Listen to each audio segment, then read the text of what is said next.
Yeah, back then I was worried.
All right, good morning, ladies and gentlemen.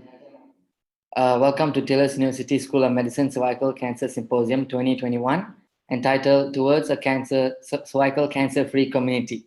My name is Roshan, and I will be your MC for today. We appreciate you taking time off your busy schedule to join us today. and we hope that you will find this symposium to be fruitful and engaging. All right, so before we begin, let me introduce you to the agenda. Firstly, we will have the opening address by Emeritus Prof. Dr. P.T. Thomas. Then we will have our first guest speaker, Dr. Muralitharan, to speak on the ethical aspects of screening and vaccination in cervical cancer. Next, we have our second guest speaker, Associate Professor Dr. Ganesh, to speak on the burden of cancer in women, which will be then followed by a Q&A session. After that, we will present a short video message compiled by Taylor's University medical students to raise awareness and support for the Cervical Cancer Elimination Initiative. Followed by that, we will have a forum on screening and prevention strategies of cervical cancer in Malaysia, India, and Myanmar by Associate Professor Dr. Eugene, Associate Professor Dr. Subita, and Dr. Myint Thinn. Lastly, before the end of our symposium, we will have the closing remark by Dr. Anita. In addition, for medical doctors who wish to collect their CPD points, the QR code will be provided at the end of the symposium, so please stay tuned. Last but not least, this symposium is currently being recorded and streamed live on our YouTube account. So you can share the video across all social media platforms to further spread today's messages to your friends, family, colleagues, and your loved ones. All right, now to officially start off our Cervical Cancer Symposium, I would like to welcome the Executive Dean of the Faculty of Health and Medical Sciences from Taylor's University, Emeritus Professor Dr. P.T. Thomas, to deliver his opening remarks. Thank you, Rishan, for that introduction. Good morning and selamat pagi, distinguished speakers, Dato, Datin, professors, heads of schools, academics, medical students, students of Taylor's University, ladies and gentlemen. On behalf of Taylor's University, the Faculty of Health and Medical Sciences, and specifically the School of Medicine, I'm pleased to welcome you to the Cervical Cancer Symposium with the theme towards a cervical cancer-free community, or also stated as elimination of cervical cancer. This event is organized by the Taylor's University School of Medicine, the Taylor's University Medical Society, in partnership with the National Cancer Society and the Organization for Women in Science for the Developing World. Ladies and gentlemen, in May 2020, the Director General of WHO launched a global call for action to eliminate cervical cancer. This was adopted by the World Health Assembly in August 2020 as the global strategy for cervical cancer elimination. Subsequently, a global initiative to accelerate the elimination of cervical cancer by pursuing 3 steps: vaccination, screening, and treatment was launched by WHO on 17 November 2020. And they have aims to meet specific targets by the year 2030. This is the first such pledge by WHO to eliminate a malignant disease. And cervical cancer is a preventable malignant disease. School of Medicine, in line with this, is commemorating this event with activities for medical students and staff, for continuing professional development events and patient advocacy events that began on the 6th of November with a program for students, and it will culminate on the 17th of November with the second part of this symposium. I would like to thank all the organizations who have partnered with Taylor's University, as well as the sponsors and the donors of prizes for competitions. I will be failing in my duty if I did not thank the organizing committee led by Associate Professor Dr. Ganesh Ramachandran, the head of the School of Medicine, and his dedicated committee of staff and students who took the initiative in thinking of this program, in organizing it, and in getting the speakers and all the other participants. Ladies and gentlemen, you are in for a feast of knowledge over these 2 days from experts, from discussions, from ONG specialists from different countries, giving different perspectives. I hope you will have a lively debate, that it will be a stimulating event. Once again, on behalf of the organizing committee and Teachers University, I welcome you to this symposium, and I wish you a very fruitful and useful symposium. Thank you.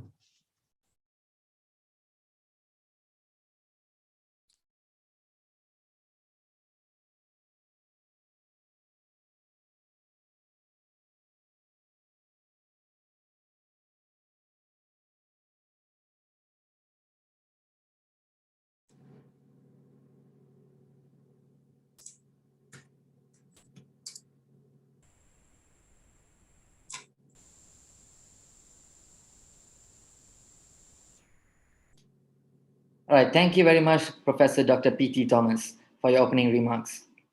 It is now time to invite the guest speaker of our symposium, and for that, we will now invite Dr. Narendran Krishnasamy, Senior Lecturer in Clinical Stimulation, School of Medicine, Taylor's University, Malaysia, to chair this session.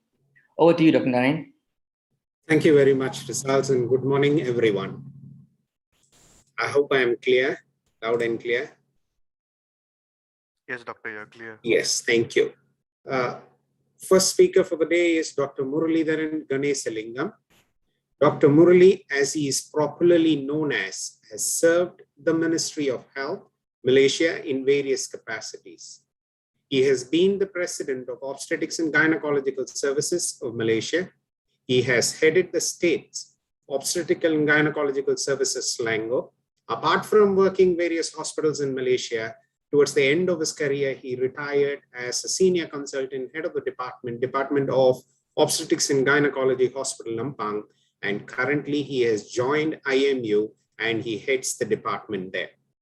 Besides surrendering his services in various hospitals under the ministry, Dr. Murali has been involved in providing medical opinion and serves as an expert witness in courts in case of alleged clinical negligence. He has also served as an expert advisor to the Attorney General's Chamber on medical legal issues involving malpractices, suits taken against the Ministry of Health and public hospitals. So without much ado, ladies and gentlemen, let's welcome Dr. Murali to deliver his speech.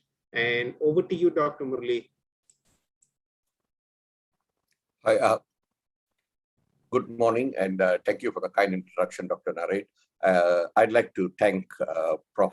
Thomas and Prof. Ganesh for having invited me, and the faculty at Taylor's for requesting, for having invited me to deliver this talk.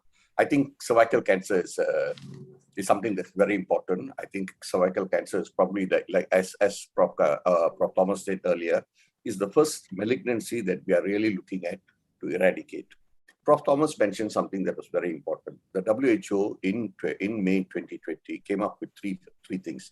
They spoke about screening, they spoke about treatment, and they spoke about vaccination. Now, I'm going to talk to you about the ethical aspects of 2 out of the 3. That is the screening and the vaccination. Now, if without too much of ado, if we can have the slides now, please. Okay, I'm speaking to you about the ethical aspects of screening and vaccination in cervical cancer. Next slide, please. To understand ethical aspects of anything for that matter, you must first understand ethics. So what really is ethics? Next slide, please. Sometimes, is ethics what my feelings tell me is right or wrong? Or is ethics my religious beliefs? Is ethics the standard of behavior that our society accepts? Or is ethics what law requires? Lots of us really don't know what this word means. But next slide, please. But we understand that ethics is actually a system of moral principles. And for ethics to be useful in anything, whether it is with your life, whether it is with your beliefs, whether it is with the manner in which you interact, or your views on vaccination and cervical cancer, for it to be useful, it must affect the way you behave. If it does not affect the way you behave, there is no, it serves no purpose. I mean, to give you an illustration, let's assume that you are against the cutting of sharks' fins and throwing the sharks back into the sea. And you are very vocal about it, and you go all over the place and you speak about it. But at the end of the day, you go back home and have shark's fin soup for dinner. It really doesn't make a difference. Therefore, ethics, for it to be useful, it must affect the way you behave. Next slide, please. So, as I told you earlier, we speak about screening and we speak about vaccination. The bulk of my talk is going to be on vaccination, but let's talk about screening first. We understand a few things about the pillars of ethics with regards to the practice of medicine. And among those is beneficence, non-maleficence, and autonomy. So you must understand that whatever you do, it must benefit the patient. You must not do harm. And you must allow the patient to choose as to what they want, or the treatment that they want, or the screening if they want. Therefore, with regards to screening for cervical cancer, the ethical questions that you need to ask is the vulnerable population, are we screening the vulnerable population? Or are we screening the same thing over and over again? Long time ago, we did a study in Malaysia, I think it was in 1997, where we realized that we were only, among medical healthcare workers, we found that we were only screening about 17%. And then we found that we were screening the same 17% over and over again. Therefore, are we really, when we do screen, so if you're looking at ethics of screening, are we actually screening the right people, or are we just looking at numbers? So that's probably one of the ethical questions that you would want to ask when it comes to screening. How wide is our screening net? Are we going into the forests in Sabah and Sarawak and in Pahang and screening all the population that are there? Are we actually and all the screening costs money. Therefore, this is these are funds, and these funds need to be are limited, meaning that we don't really have too much of funds. And if we are using these funds for screening, are we depriving others of getting treatment for other issues which perhaps for them are more important? A simple case is, are we, on basic health needs, do patients actually have, do people actually have enough food? Do they have enough nutrients? Are they anemic? Are they having enough vitamins? Are they eating the same food? You know, we did a study here and we found that some time ago, which came out in the papers, and then we found that the bulk of our youngsters are eating food that is not that is not healthy. You know, therefore, this money that we are using for screening, if you want to ask an ethical question, is it really right? Is it really supposed to use this money for screening, or can we use it later in a different manner? And in medicine, in the practice of preventive medicine, you know, we have things called reportable diseases. And human papilloma virus is actually not a reportable disease. That means that if you have human papilloma virus, I don't have to report you, as opposed to hepatitis B or any of the other HIV or any of the other reportable diseases. Therefore, when I have a disease that is not reportable, do I actually have to utilize funds to act on to screen for this particular disease is another ethical question that you might want to ask.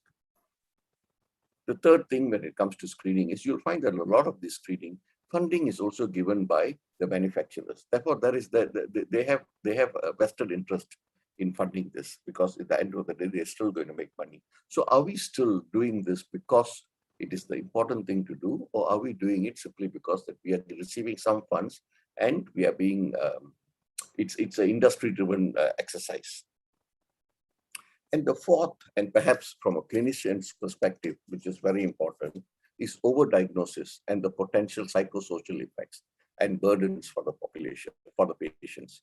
If you tell somebody that they've got HPV virus in their body, it's going to have an effect on them. It's going to have a psychological effect on them. They're going to think that they are more likely to get cancer. It's going to affect the way they behave, the way they think, the way they interact. Therefore, are we really doing the right thing with screening? Now, you must understand that my talk is on the ethics of screening. I'm not telling you it is right. I'm not telling you it is wrong. What I'm telling you is I'm just putting forward, I'm laying the issues that are at hand, and you have to decide what it is. With regards to the screening of the disease, it is important. But with regards to the manner, is it the most important thing that we do right now? Is something that will have to be decided by individuals, because that's what ethics is all about. Next slide, please. Now, this is a fact. Vaccines are a major force in reducing the occurrence of infectious diseases worldwide. With the exception of development of clean water and sewage systems, vaccines are second, meaning that they have reduced infectious diseases worldwide. We have eliminated smallpox. We have reduced serious diseases like measles, mumps, rotavirus, and polio. Therefore, the fact that vaccines are useful and the fact that vaccines are a major force is not in doubt. Next slide, please. Now, this was an article that came out in the Daily Mirror in the UK on the 3rd of November, 2021. And it states the HPV vaccine is making cervical cancer a thing of the past. Jabs prevent up to 90% of cases of the disease, major study finds. Okay, this research provides first proof that the NHS vaccination campaign is saving life. The jab, the injection had been given to young girls at the age of 12 and 13 in the UK since 2008. And from 2019, it's also been made available for teenage boys. The rationale behind this, of course, for those of you who are unclear, is because generally the virus is passed through coitus, and therefore it makes sense for you to vaccinate boys as well. Next, so from this slide, you understand that it has actually had an effect. That this vaccine has actually had an effect in decreasing the number of cases, and it is possibly going to be the first malignancy that can be eradicated. Cervical cancer is going to be the first malignancy that can be eradicated fully. Next slide, please. But we need ethical issues. We need to look at things. So since we can reduce it, and we know that we can reduce it, do we need a law to compel people to be vaccinated? We need to look at the way vaccines are tested and developed, the ethical issues involved in how we do it. We need to look at informed consent. Like, for example, today we give all children, or most children who are born, vaccines, but how much of consent do we take from them? Therefore, informed consent is important. And there must be equitable distribution of vaccines. It is no point if a particular community or society or sect of society continues to receive the vaccine, but there are other areas in society that do not receive this vaccine. because they probably do not have the economical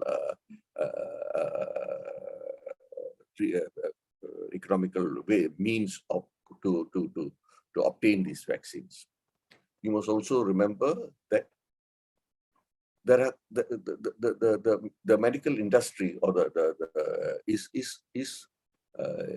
benefiting financially from all these vaccines, and therefore they give sponsored educational and promotional material, and this educational and promotional material may be skewed.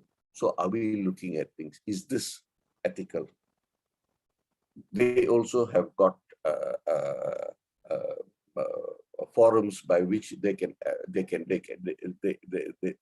get public funds that are meant for use for the public, which can be utilized in other manners, and private health insurers to pay for vaccination. They also offer incentives to healthcare providers. So if you are able to get a lot of people vaccinated or if you are in an organization that has got a high level of uptake of vaccines, then you get certain benefits. Now, is this an ethical issue? Is this ethically right? Is it morally right? And the vaccination is sometimes a requirement. In fact, people are talking about in the current day with regards to our COVID vaccine, about going to school, teachers getting vaccinated, civil servants getting vaccinated. Is it ethically right to require vaccination by law as a condition to attend school or daycare? Next slide, please.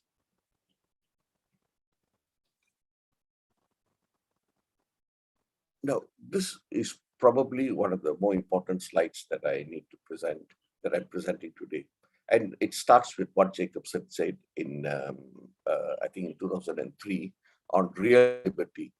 Real liberty for all cannot exist under the operation of a principle which recognizes the right of each individual person to use his own, whether in respect to his person or his property, regardless of the injury that may be done to others. Therefore, you can decide that you are in line with the topic for the day, with vaccination.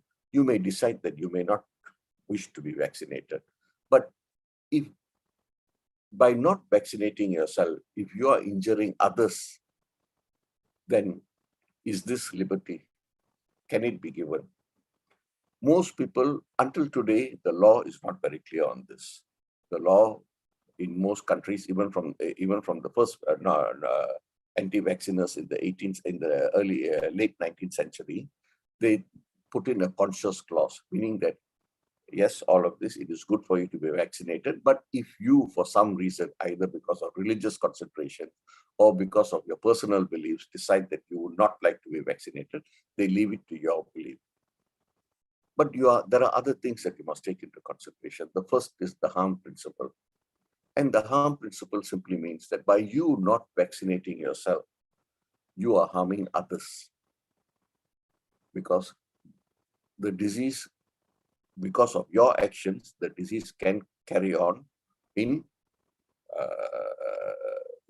gets propelled in others, in the society, simply because you have not done what would have been appropriate for you to do. You also have got something called the tragedy of commons. The tragedy of commons really is a concept whereby there are some people who decide that, look, I'm not going to be vaccinated, and or I'm not going to follow a particular thing which will be good for the society as a whole. But as more and more people do it, the disease gets magnifies within the society. Meaning that, look, if you were to vaccinate everyone against say the HPV virus, then the probability that what came out and that cervical cancer will soon be the first cancer to be eradicated will come through.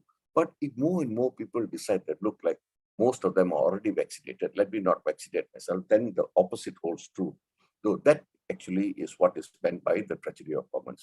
And then, of course, you have got the free riders who turn around and say, look, like the probability that I will get the disease is less because everyone else has been vaccinated, so I need not get myself vaccinated. And then you have parents who decide for their own reasons, for their beliefs, decide that look like there may be, I would not like my children to be vaccinated simply because I don't believe in it. And how much of rights do parents have on children? Next slide, please. So if you look at all of this, when you come to ethics, lots of ethics is about the individual versus the community. Lots of what we decide is right or wrong. Recently, we had this. There was this news bulletin on a young lady who had gone into a shopping complex without a mask, and that was because that was her belief. She believed that it was not necessary, but that was her individual belief. You know. The community in this instance, in this particular community, did not believe in it. Therefore, lots of ethics is about what the individual believes versus the community. Therefore, you've got to weigh the risks and benefits. The prevalence of a vaccine preventable disease is high. The benefit to the individual undergoing vaccination is greatest. When the disease is high, when the disease, like for example, when the disease was, when we had COVID and the prevalence was high, that's the time that an individual will gain the maximum benefit from getting vaccinated. But as the prevalence comes down, so if we come to a stage where the prevalence of a particular disease comes down, then you vaccinate simply to make sure that you do not pass on to the disease to the society. To put this plainly, if you have a disease and the disease is in the community and it's affecting a lot of people, and you vaccinate yourself, it has more benefit for you as an individual as opposed to society. But when the disease has already been controlled and it is on the decline, and you continue to vaccinate, then primarily the advantage is to society. Therefore, again, we have to decide what are your ethical views on performing a vaccination or any action for that matter for the benefit of society as opposed to your own. There are errors of omission over errors of commission. That's quite straightforward. And natural over man-made risks. Sometimes risks are man-made. Sometimes risks are natural. Therefore, when an individual is or when discussing these things, they might talk about natural risks like COVID, for example, has come in now. And now, when this comes, an individual may ethically believe that look like it is a natural risk. Therefore, I'm more inclined. Their ethical views may be skewed because of this. But you must also understand that vaccines, the more the disease incidence declines, the less first-hand experience people have. Therefore, in time to come, with COVID, for example, or with cervical cancer, which is what we're talking about right now, with cervical cancer, there will come a time when cervical cancer will be, there may not be very many cases. Okay, it is already coming there. I think when most of us who are here, who are gynecologists, started practice, cervical cancer was perhaps more widely seen than what it is today. You know, and nowadays we don't see diseases so much. We don't even see diseases that are advanced so much. Therefore, vaccines are actually a victim of their own success, and because the disease has declined, people have no first-hand experience, and therefore they take it for granted that look like this may not happen to me. Next slide, please. Therefore, to conclude, vaccines raise broad questions about mandatory public health measures. Therefore, what is mandatory? Can I turn around when there is an outbreak and turn around and say it is mandatory for every individual to get vaccinated? Or the question that is there today Is it necessary for me to inform all students who come in for HPV vaccination to be vaccinated, all students in schools to be vaccinated? It is mandatory for them to be vaccinated against HPV because they are attending a public school. You also have to look at the ethical scope of parental autonomy and the role of political advocacy in implementing preventive health measures. Therefore, where do politicians stand? What do we do? We have all these forums which turn around and have an impact on how we decide on the route or the direction of our healthcare, preventive healthcare. Therefore, all these people who are advocating our route, what do they? How much of an effect should they have? You see, and we find that the principle of least restriction, when you least restrict it, when you give them many areas to opt out of vaccination, this is when the highest risk of disease outbreak is. You must take this into consideration when you are forming your ethical views on vaccination and screening. Next, please. You have to ask, what are the ethical obligations to governments to minimize the risk of vaccine preventable disease and health risks among their citizens? Therefore, if you as the government have an obligation to make sure that I, as the person who's paying your tax, you look after my interests. Therefore, what are your ethical obligations? But you have a large population. You have people who may not believe in it. So we have to. I have no answers for this. These are individual answers. So you have to decide what the ethical obligations to governments are. You have to decide on individual ethical obligations to be vaccinated and to make sure that the children are vaccinated. You have to decide what strategies, the ethical component of strategies that a government may use to get a high rate of acceptance. Meaning that if I compel everyone, if I turn around and say, look, if you want to work in the public sector, you need to be vaccinated. Am I right? Is it ethically right? Okay. And I have to make sure that the vaccines are equal. What are the ethics of distributing vaccines equitably? Meaning that I ensure that everybody, whether you are from a high income area or from a low income area, you have access to these vaccines. And how do we deal most ethically with the inevitably rare harm that vaccines cause? So sometimes vaccines do have side effects, and how do I deal with this? Next, please.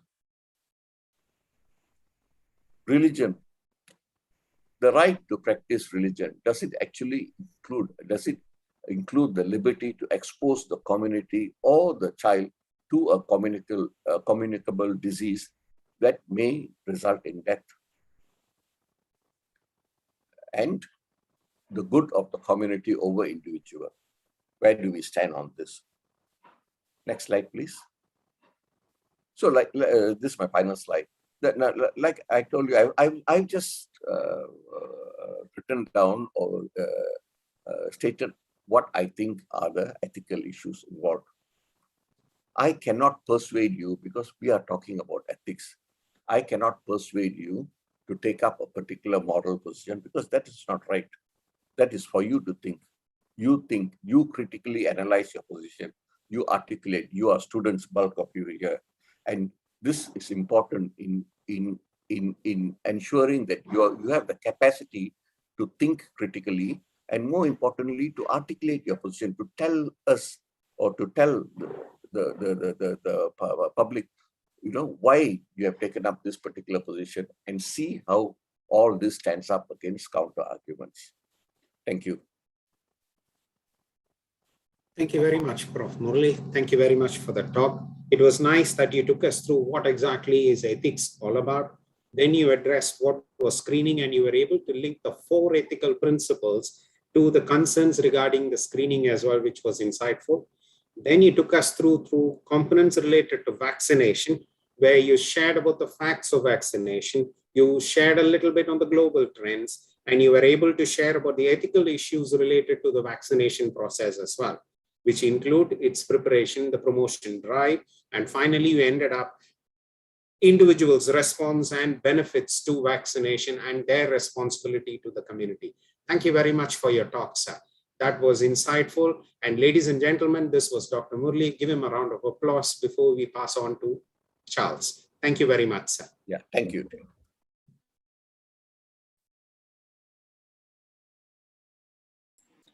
Once again, thank you very much, Dr. Muralitharan, for the informative talk. I believe we all now have a deeper understanding on the screening process and the vaccination of cervical cancer. We would also like to thank Dr. Narendran for being the chair of this session. Thank you very much, Dr. Naren. Thank you. And now, if the participants have any questions, please scan the Slido QR code that is shown on the screen right now and type out your questions there. You may choose to reveal your name or you may remain anonymous as well. We will have a Q&A session after the next talk. Thank you. All right. And next up is a talk by the chair of the Cervical Cancer Symposium, Associate Professor Dr. Ganesh Ramachandran. I would like to call upon Dr. Wong Yin Hao, lecturer in Biochemistry, School of Medicine, Taylor University, Malaysia, to introduce him and to chair this session. The floor is yours, Dr. Wong. Thank you, Richard. Before we start with the talk by Prof. Ganesh, let me introduce Prof. Ganesh first.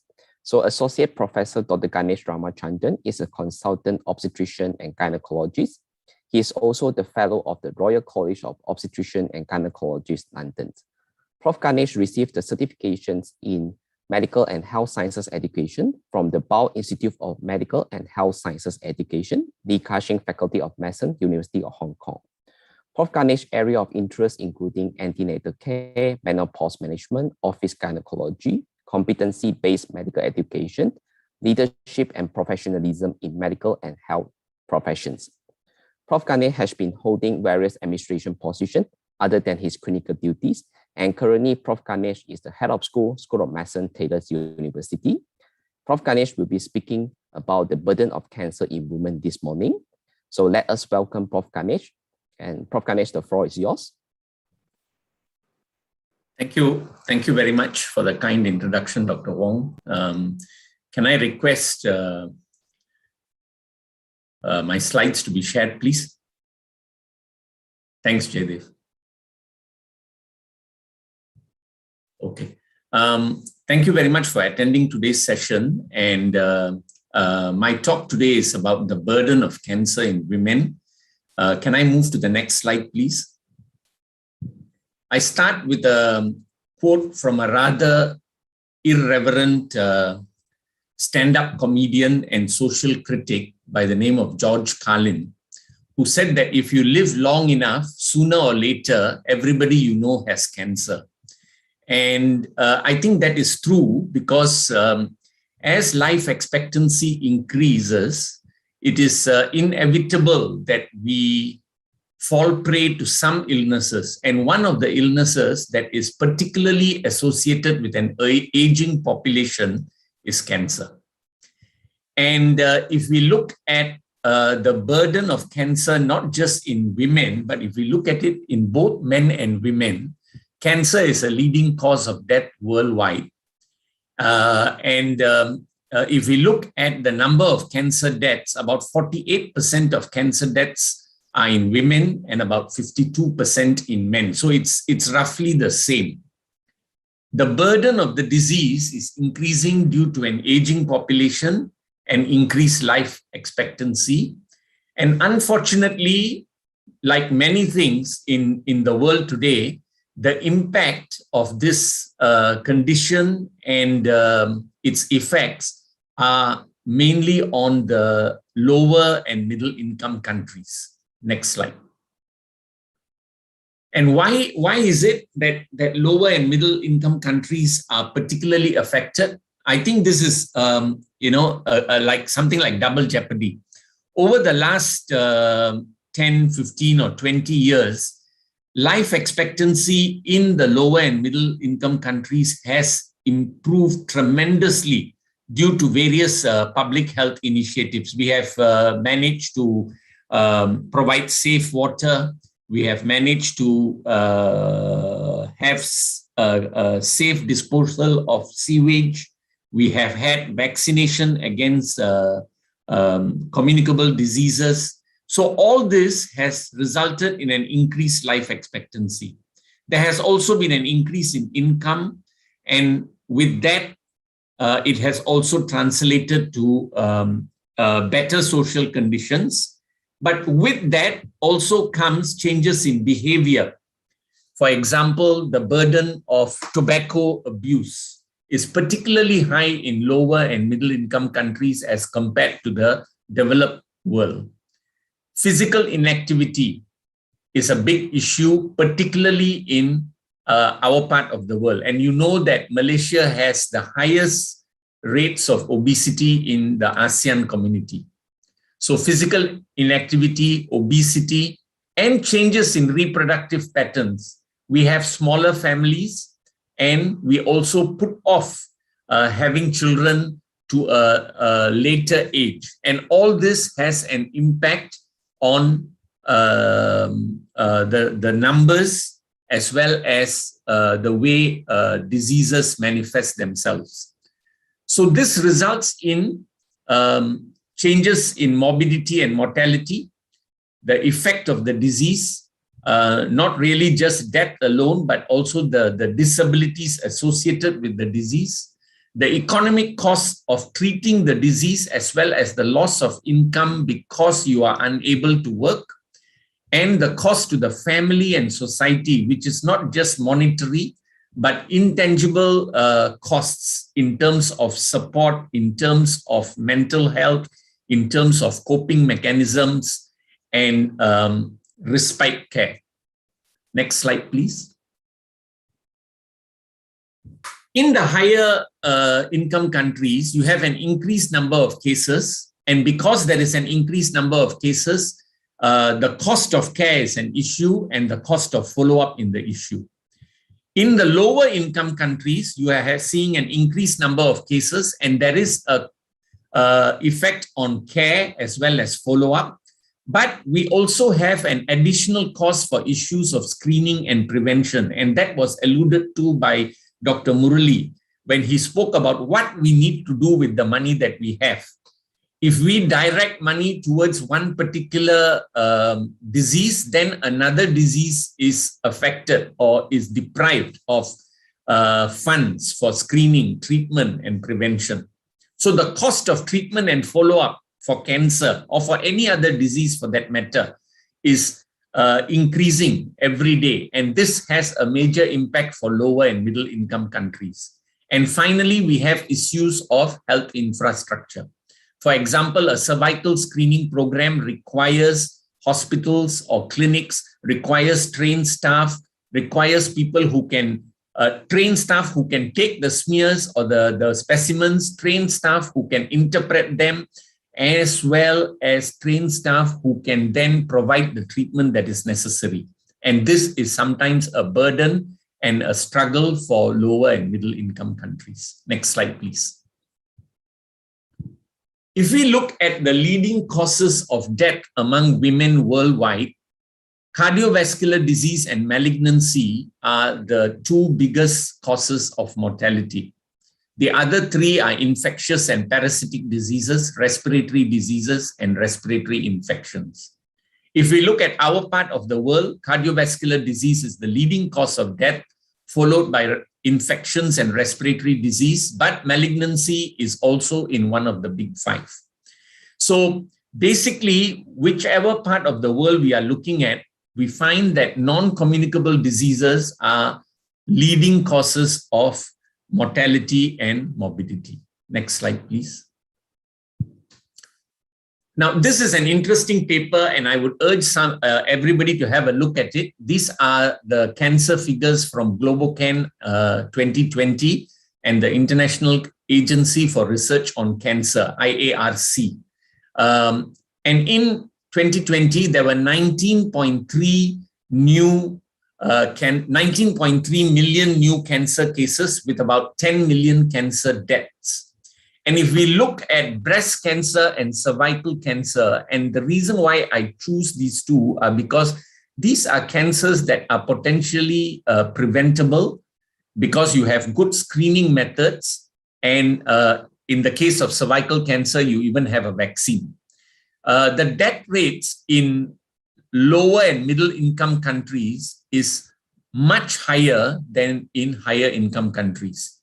You have a death rate of 15.4 per 100,000 from breast cancer in lower and middle income countries.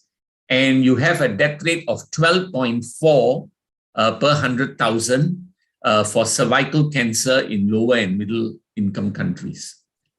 And it's interesting to note that in 2020, female breast cancer has overtaken lung cancer in becoming or in being the most common cancer that we see in the world today. And the other four are lung, colorectal, prostate, and stomach. And the leading cause of death is lung cancer, colorectal cancer, liver cancer, stomach, and cancer of the female breast. Next slide, please. If we look at women, breast cancer is the commonest cancer, followed by colorectal, lung, and cervical cancer, which is the fourth most common. And if you look at the number of deaths, you had 9.2 million cancers in women, and 4.4 million deaths. And if you look at the deaths, you find that again, breast cancer is the commonest cause for mortality, and cervical cancer is number 4 again. So in developing countries, breast and cervical cancers are the most common cancers that you see in women, and they are also the cancers that cause the most mortality. Next slide, please. This shows you the burden of disease for cervical cancer in the world. And you can see that the burden of disease in terms of incidence as well as mortality is shouldered largely by the lower and middle income countries. And the burden of disease is highest in countries that are the poorest. For example, countries in Eastern Africa and then Asia. And when you move towards the European subcontinent, the European continent, you find that the incidence is much lower in countries in Europe as well as Australia and New Zealand. And this is probably because of a strong screening program as well as vaccine rollout that has occurred since the early 2000s. Around 2005 or 2006. Next slide, please. What is happening in Malaysia? If you look at the World Health Organization statistics, which are obtained from the National Cancer Registry as well as the Cancer Registry in Penang, in 2020, there were 48,639 new cancer cases and 29,350 deaths. And among women, the commonest cancers were breast, colorectal, ovarian, cervix, and uterus. The interesting thing that I want to point out here is of all these 5, except for ovarian cancer, it is conceivable that all the other leading cancers can be screened for. And some of the screening tests are not very expensive. And can be rolled out quite easily. Next slide. And what are the screening and prevention strategies that we have available? We have the Pap smear, which works very well in developed and well-resourced countries, but less so in lower and middle income countries. And I've talked about that. Because of lack of education, patients fear the smear, women fear the smear. The time that is taken for them when they go to a clinic and have to wait for a smear, the lack of infrastructure to ensure that there is good and quick reporting, the lack of a call recall system so that patients are reminded regarding smears. All this works against developing an efficient cervical cytology program in lower and middle income countries. You now have the HPV DNA test, which can be self-administered by the woman herself or can be carried out quite easily by trained personnel. And then you have the visual inspection of the cervix with acetic acid, which is called VIA. And the World Health Organization recommends the screening strategy 2 and 3 for prevention, unless there is a high quality pap smear program in place. And we have more and more evidence that the HPV DNA test is more sensitive in picking up CIN2 lesions. CIN is a precancerous lesion, and any CIN lesion that is CIN2 and above is more likely to progress to a cancer. And so the HPV test is more sensitive in picking up CIN2 plus lesions and may result in a reduction in incidence and mortality. Next slide, please. This shows you what we have. The first diagram on the left is a pap smear. The next one is the removing obstacles to cervical screening, or the ROSE program that is being conducted in Malaysia. And that tells you how a woman can take her own HPV test. The diagram below on the left is visual inspection with acetic acid, which is also a screening tool that is used in many parts of the world. And finally, you have the vaccination program, where we vaccinate young girls to prevent cervical cancer. And it is in the national vaccination program, and all girls from the age of 13 can receive this vaccination when they go to secondary school. And there is a move now, or there is a study, or there is some work that is going on now in our Ministry of Health Malaysia to see whether the HPV vaccination can be extended to boys as well. The other things that we want to look at also is that cervical cancer is essentially a disease that is spread due to unsafe sexual behavior. So education is important. Smoking cessation. Smoking is strongly associated with cervical cancer, and smoking cessation has been shown to result in a decrease in cervical cancer incidence. Next slide, please. In Malaysia, we have had a screening program in place since the 1960s, and public hospitals actually offer screening programs for free. But screening in Malaysia is opportunistic. And as what Dr. Murali also talked about just now, you will find that when you work as a gynecologist, either in the public or even in the private sector, the people who get screened are sometimes the people who don't need to be screened at all. And they get screened repeatedly. Whereas the really vulnerable population that would benefit a lot from screening are often excluded for various reasons. And a paper in 2017 or 2018 in the BMJ reported that only about 45% of the cohort in Malaysia are screened, compared to a national target that requires about 80% screening. The good thing, though, is that the HPV vaccination is in the national vaccination program since 2012, and the population coverage for HPV vaccination in Malaysia exceeds 80%. So that is really something that we could be proud of, and not just be proud of, but because if we have such high vaccine coverage, then we really stand a chance of eliminating this disease. And quite rightly, we don't see that many invasive disease compared to the time when I was a younger doctor, when I was a trainee or a young specialist. Next slide, please. So the World Health Organization Cervical Cancer Elimination Initiative was launched in 2020. And cervical cancer is the fourth most common cancer among women worldwide, with 300,000 deaths in 2018. 90% of this occur in lower and middle income countries. It is preventable and curable.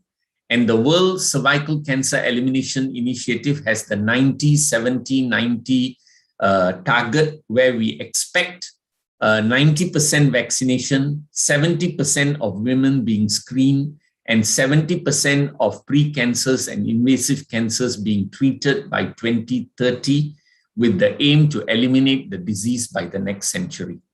Next slide, please. I think no talk about the burden of cancer in women would be complete if we don't pay tribute to this individual. This lady was Henrietta Lacks, and I think some of you may have seen a movie about her in HBO a couple of years ago. Henrietta Lacks was a Black American woman who lived in between 1920 to 1951. And the researchers among you in the audience today will be very familiar with HeLa cell lines. And she was the originator for the HeLa cell line because cells, she died of an aggressive cervical cancer in 1951 in Johns Hopkins Hospital in America. And cervical cells from her cancer were harvested, and they were used by the scientific community for biological cell research, and they remain used today without any acknowledgement that they were harvested from this woman. It was not until, I think, 2019 or 2020 when there was a move to encourage acknowledgement of this individual, because her cell lines are still being used today in all sorts of biological and medical research. It's the backbone of cellular research in biology. And if you want to read an article about Henrietta Lacks, this is the reference. It came out in Nature, I think, in 2020, and it's a short article, but it tells you about the inequalities that women and communities face and how it creates a burden of disease. Next slide. So this is my concluding slide. We have to do this because this is a cancer that is preventable. And this is a cancer that can be easily treated. We have an effective vaccine. We have increasingly effective screening programs. And if you pick up the disease in a pre-invasive stage, it's treated very easily, and it is very amenable to cure. There is already evidence that the vaccination has resulted in a decrease in invasive disease. And it is important for all of us to do this because again and again, it has been proven that women are the backbone of our community. At the expense of injuring the egos of some of the men, including me, I think it's true. You know, there is a saying that if you educate a woman, you educate a generation. You know, if you ensure the health of a woman, then you ensure the health of a family and you ensure the health of a community. So we have to make the resolve and say that we all can do it to ensure that there is equity for women in access to healthcare and to lower the burden of the disease. Thank you very much.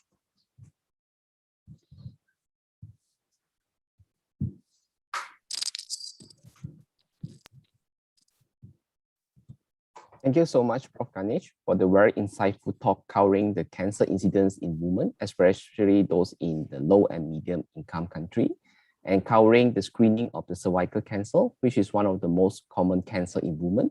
Yes, I think we all agree that cervical cancer can be prevented by vaccination and regular screening. I'm sure the participants have got something out of your talk, Prof. So I will pass the floor back to Vishen for our next agenda. Thank you so much, Prof. Ganesh. Thank you. Thank you very much, Associate Professor Dr. Ganesh, for the insightful sharing.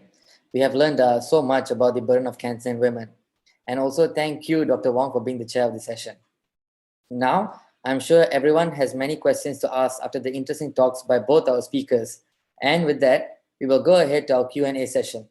So to post your questions, please scan the Slido QR code that is shown on the screen right now and type out any of your questions there. You may choose to reveal your name or remain anonymous, like I mentioned earlier. And I will now pass the floor to our Q&A session moderator, Dr. Sapna Patil, Senior Lecturer in Public Health, School of Medicine, Thinn University, Malaysia. Hello, everyone. Hope you have learned a lot from the very two insightful presentations by our esteemed speakers this morning. So I guess we have few questions already on the screen. Can we please display the screen, Jaideep? Thank you. All right, so our first question is from Associate Professor Dr. Abdul Karim from the School of Medicine, Taylors. Vaccines can protect for only about 10 years. Does vaccine is beneficial for girls vaccinated at 12, gets late, that means gets married late, or when exposed to many sexual partners? So there are two questions in this. Dr. Murali, would you like to answer this question? Yes. You need to get booster shots every now and then, you know, and I think there's already this thing on, there is already a protocol on booster shots and how to go about it, you know. Have I answered the question? Yeah, I guess boosters are important and they will have to be taken from time to time as per the recommendations. Dr. Murali, just to add on, so if there are multiple sexual partners, the risk is high, of course, and that's why the importance of vaccination yes. would be more important. Yeah? Okay. All right. Thank you very much for the answer. We'll move on to the next question. What is the mandatory age for this vaccine, if any? Is there a specific time to get the HPV vaccine? Prof. Ganesh, would you like to answer this question?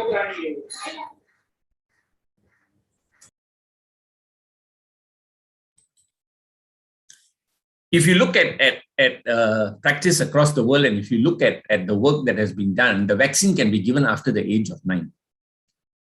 In Malaysia, we have introduced it at the age of 13. And if you vaccinate the girl before the age of 15, you only need 2 doses. You don't need 3 doses. After the age of 15, you need to vaccinate her 3 times. So they've also extended the work to look at whether the vaccine works as you get older. And you find that now you have some of these vaccines are licensed for use up to the age of 45. Though personally, in my own opinion and in my own practice, I don't think that it's actually absolutely essential to vaccinate somebody who is much older, who has had normal pap smears, who is in a stable relationship and who has no other problems, you know, because these are people who are already being screened and they are doing well. So it may not be necessary. But basically, you can vaccinate anybody from the age of 9. In Malaysia, we vaccinate them from the age of 13. So I think it's important. We have also found that you get the best response when you vaccinate a sexually naive woman. That means a woman who hasn't started to be sexually active. The antibody response is the best in these women. And the work that is coming out is already there, that this disease can be eliminated, if not eradicated. It can be eliminated if you vaccinate. And countries that adopted the vaccine very early, because the vaccine actually, the work on the vaccine, the person who originated this vaccine, you know, was an Australian microbiologist. And so they were one of the earliest countries to adopt vaccination, and they are already seeing good results in terms of drop in the number of precancerous disease. Does that answer the question? Yes, Prof, very much. Thank you very much for the answer. Shall we take the next question now? What are the challenges associated with cervical cancer screening programs in Malaysia or Asia in general, and ways to mend them based on your experience?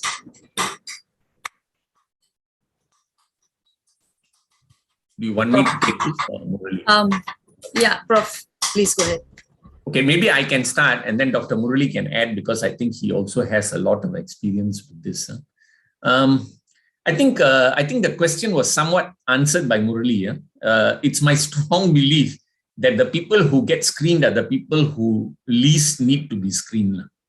You know, I remember a woman when I was in private practice. I remember a woman who came to me and said that why can't she get screened every 6 months?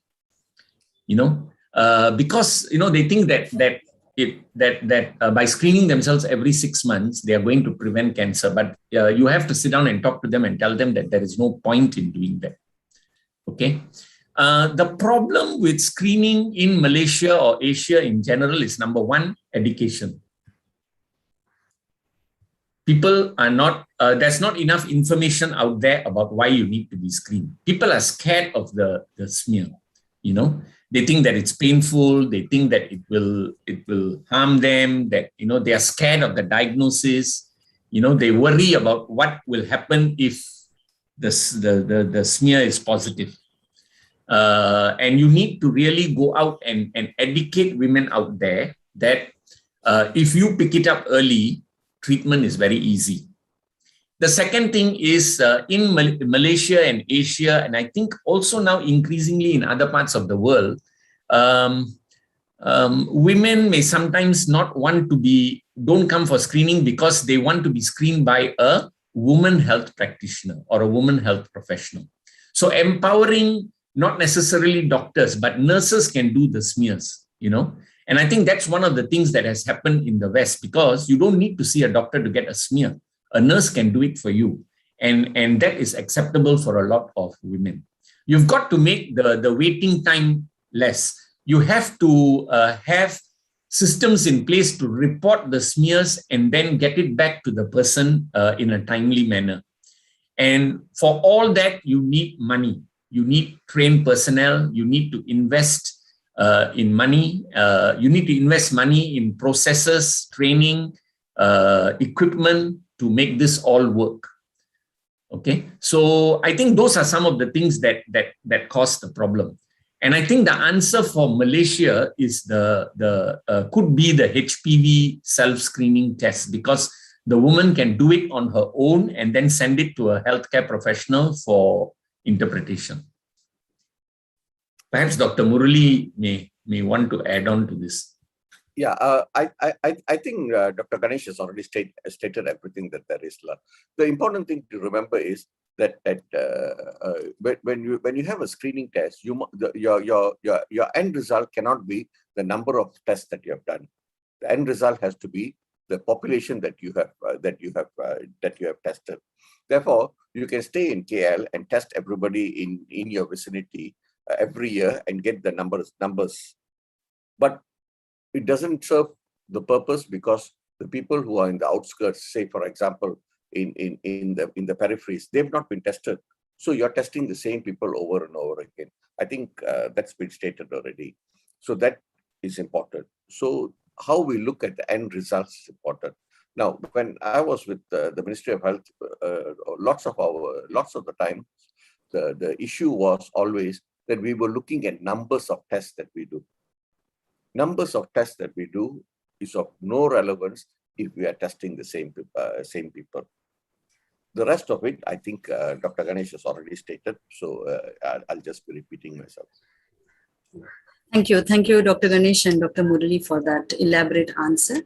We'll move on to the next question. Are there any adverse reactions reported with HPV vaccines? Dr. Murali, would you like to take that?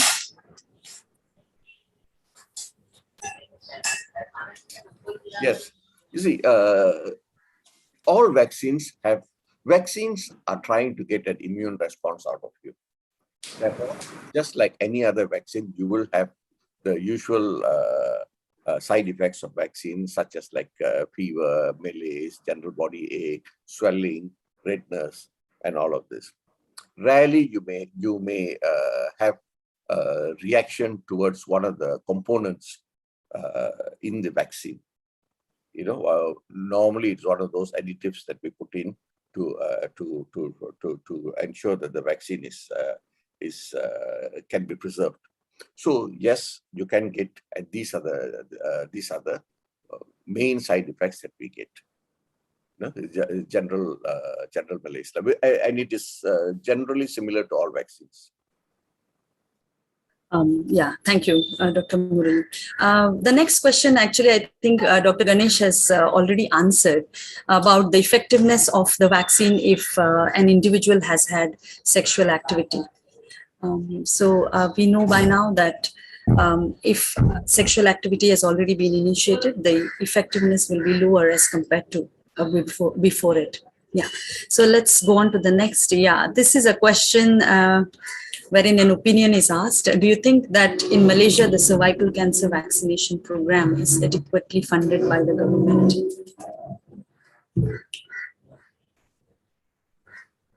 Prof. Ganesh? I think if we look at Malaysia, and if we look at health service provision in Malaysia, especially in public health and prevention, I think we have done very well. If you look at any parameter, I think Malaysia has done well. And I think the fact that the cervical cancer vaccination program has been incorporated into the national vaccination program is an indication of how serious the commitment is. You can get the vaccine free if you are in school.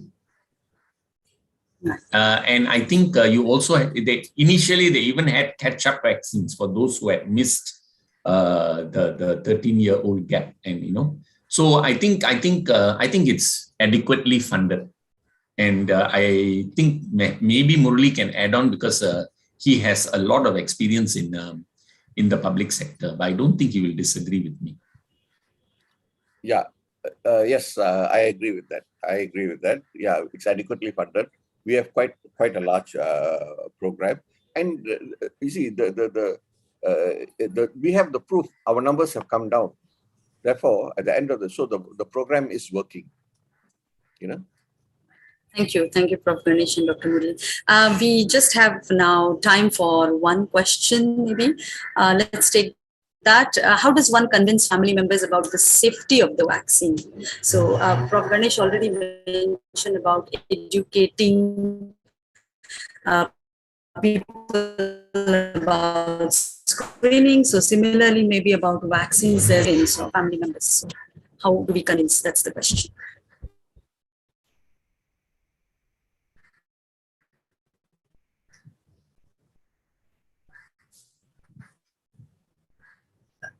Dr. Murali, would you like to take this? Yeah. Convincing family members on the safety of the vaccine. Okay, convincing family members on the safety of. Can you hear me? Yes, Dr. Murali. Okay, convincing family members on the safety of our vaccine is difficult. Now, you've got to show them proof. It comes back to how what your family members' beliefs are, what kind of a family you come from, how their religious inclinations, their ethical inclinations, all of this. There are lots. You must understand that there are sects of people who believe that it is improper for you to introduce a foreign genetic material into your body. So these people it is an inherent belief in them. Therefore, it all depends on how you are going to, what kind of a family you come from. If it is simply just explaining to them, if it is from a general family that we have in Malaysia, then it's a question of just explaining the safety, like what we have spoken about all this while. But if you have specific issues, with your family, then you have to address that. It's difficult to actually expand on this right now. Are you still with me? Yes, doctor, we could hear you and we understand. Okay, right. Thank you.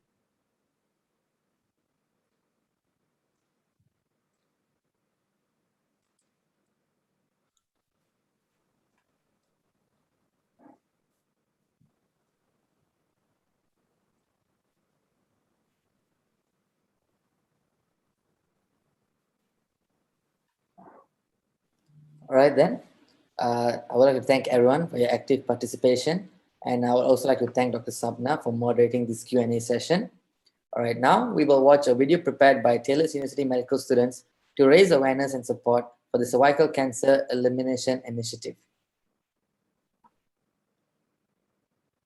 Please enjoy the video.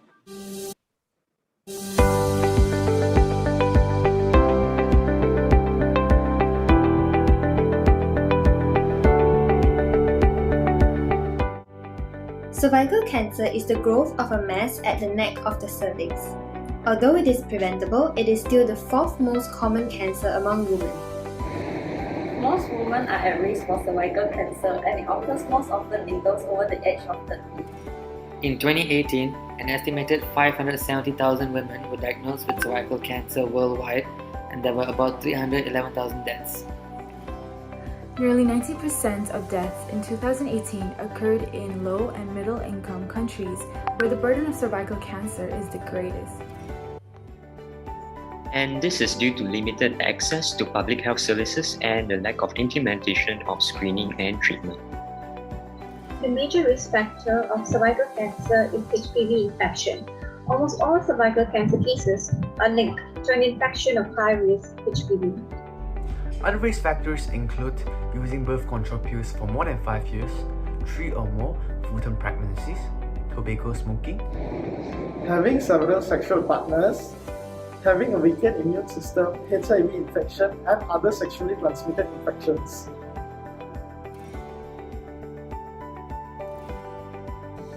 How can women reduce the risk of having cervical cancer? Women should be encouraged to get vaccinated with the HPV vaccine, undergo occasional health screening such as pap smear and HPV screening test, and practice safe sex by using condoms. Getting vaccinated before becoming sexually active can prevent a person from getting the high-risk HPV types which can cause cervical cancer. 2 doses of HPV vaccine should be administered to adolescent girls between the ages of 9 and 13 years, as it works best if administered prior to HPV infection. Pap smear and human papillomavirus screening tests can help prevent cervical cancer. Pap smear is done to look for precancerous or cancerous cells in the cervix to determine the risks of developing cervical cancer in women, while the HPV test is to detect cervical infection by human papillomavirus. This is important because HPV infection can increase the chances of women to suffer from cervical cancer. When precancerous lesions are detected early, it is highly treatable and associated with long survival and a good quality of life. According to the World Health Organization, to successfully eliminate cervical cancer in all countries, 90% of women should be fully vaccinated with the HPV vaccine by the age of 15, 70% of women should be screened by the age of 35, and 90% of women with precancerous lesions should be treated and managed. With appropriate actions taken against the elimination of cervical cancer, we can together create a cervical cancer-free future for all.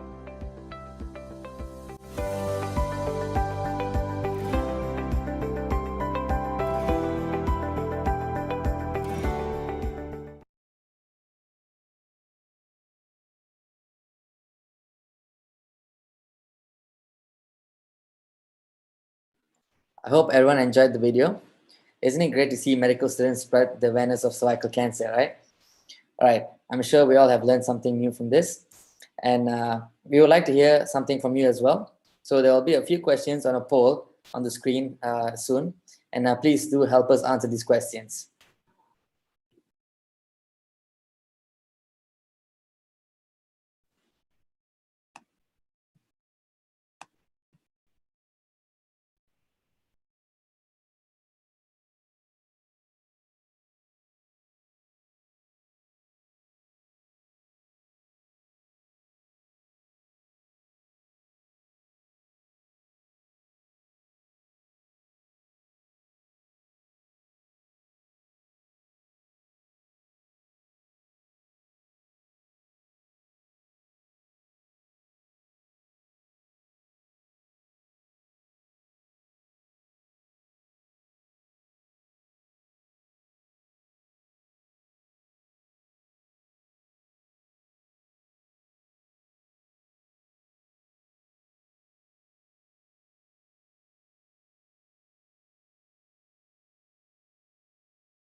All right, I hope everyone got to take part in that poll. All right, thank you very much for your participation. And next is the forum, all right, entitled Screening and Prevention Strategies of Cervical Cancer in Malaysia, India, and Myanmar. And to moderate this session and invite the speakers, I would like to call upon Dr. Kine Quinn Fu. Dr. Kine is a senior lecturer in ONG at the School of Medicine, Taylor University, Malaysia. Now, over to you, Dr. Kine. Thank you so much, Rishan. Very good morning, professors, doctors, ladies and gentlemen. Thank you very much for joining our symposium in this Saturday morning. Just now, we just have listened to two very informative talks by Dr. Murali and Prof. Ganesh. Now, I would like to continue with another interesting program of today's symposium. It is a forum on prevention and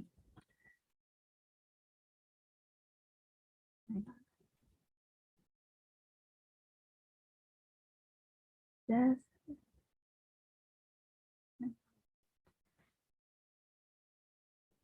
It is a forum on the prevention and screening strategy in 3 different countries, India, Myanmar, and Malaysia. We have 3 experts from these countries with us to share this information. So today we have Associate Professor Dr. Subita Patil from India, Dr. Myint Thinn from Myanmar, and Associate Professor Dr. Eugene Leong from Malaysia. First of all, I would like to invite Associate Professor Dr. Subita Patil to share the overview of cervical cancer screening and prevention in India. Dr. Subita Patil is currently an Associate Professor and Physician at the Department of Preventive Oncology, Center of Cancer Epidemiology, Tata Memorial Center, Mumbai, India. Before taking up this role, Dr. Subita was additional Associate Professor at Department of Community Medicine, Lokmanya Tilak Municipal Medical College and General Hospital, Sion, Mumbai, India. During her professional career spanning over 20 years, Dr. Subita has worked across various organizations in the field of her interests, which is preventive oncology, medical education, and occupational health. During this period, she was also associated with Sikh Gohandas Sudandas Medical College and King Edward Memorial Hospital, Mumbai as a lecturer, Tata Memorial Hospital, Mumbai as a specialist senior registrar, and Dr. Rani's Diagnostic Center, Chembur, Mumbai, India as an occupational physician. Dr. Subita has over 17 publications in national and international journals for her credit and has also won first prizes and awards at various conferences for her paper and poster presentations.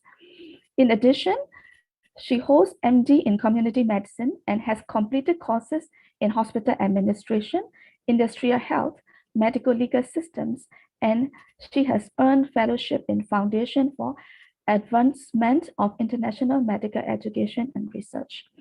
Today, we are very fortunate to have Dr. Subita to share the information about the prevention and screening strategy of cervical cancer in India.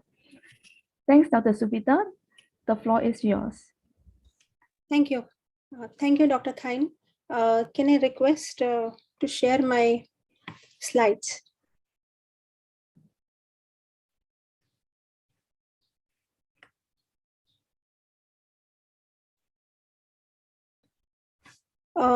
Thank you, Dr. Thinn, for your kind introduction. Thank you, the organizers, distinguished speakers, faculties, students from Taylor's University for the invitation for this forum. Am I audible enough? Yes, doctor, yes. Yeah, thank you. So I'll be talking on screening and prevention strategies of cervical cancer in India. Next, please.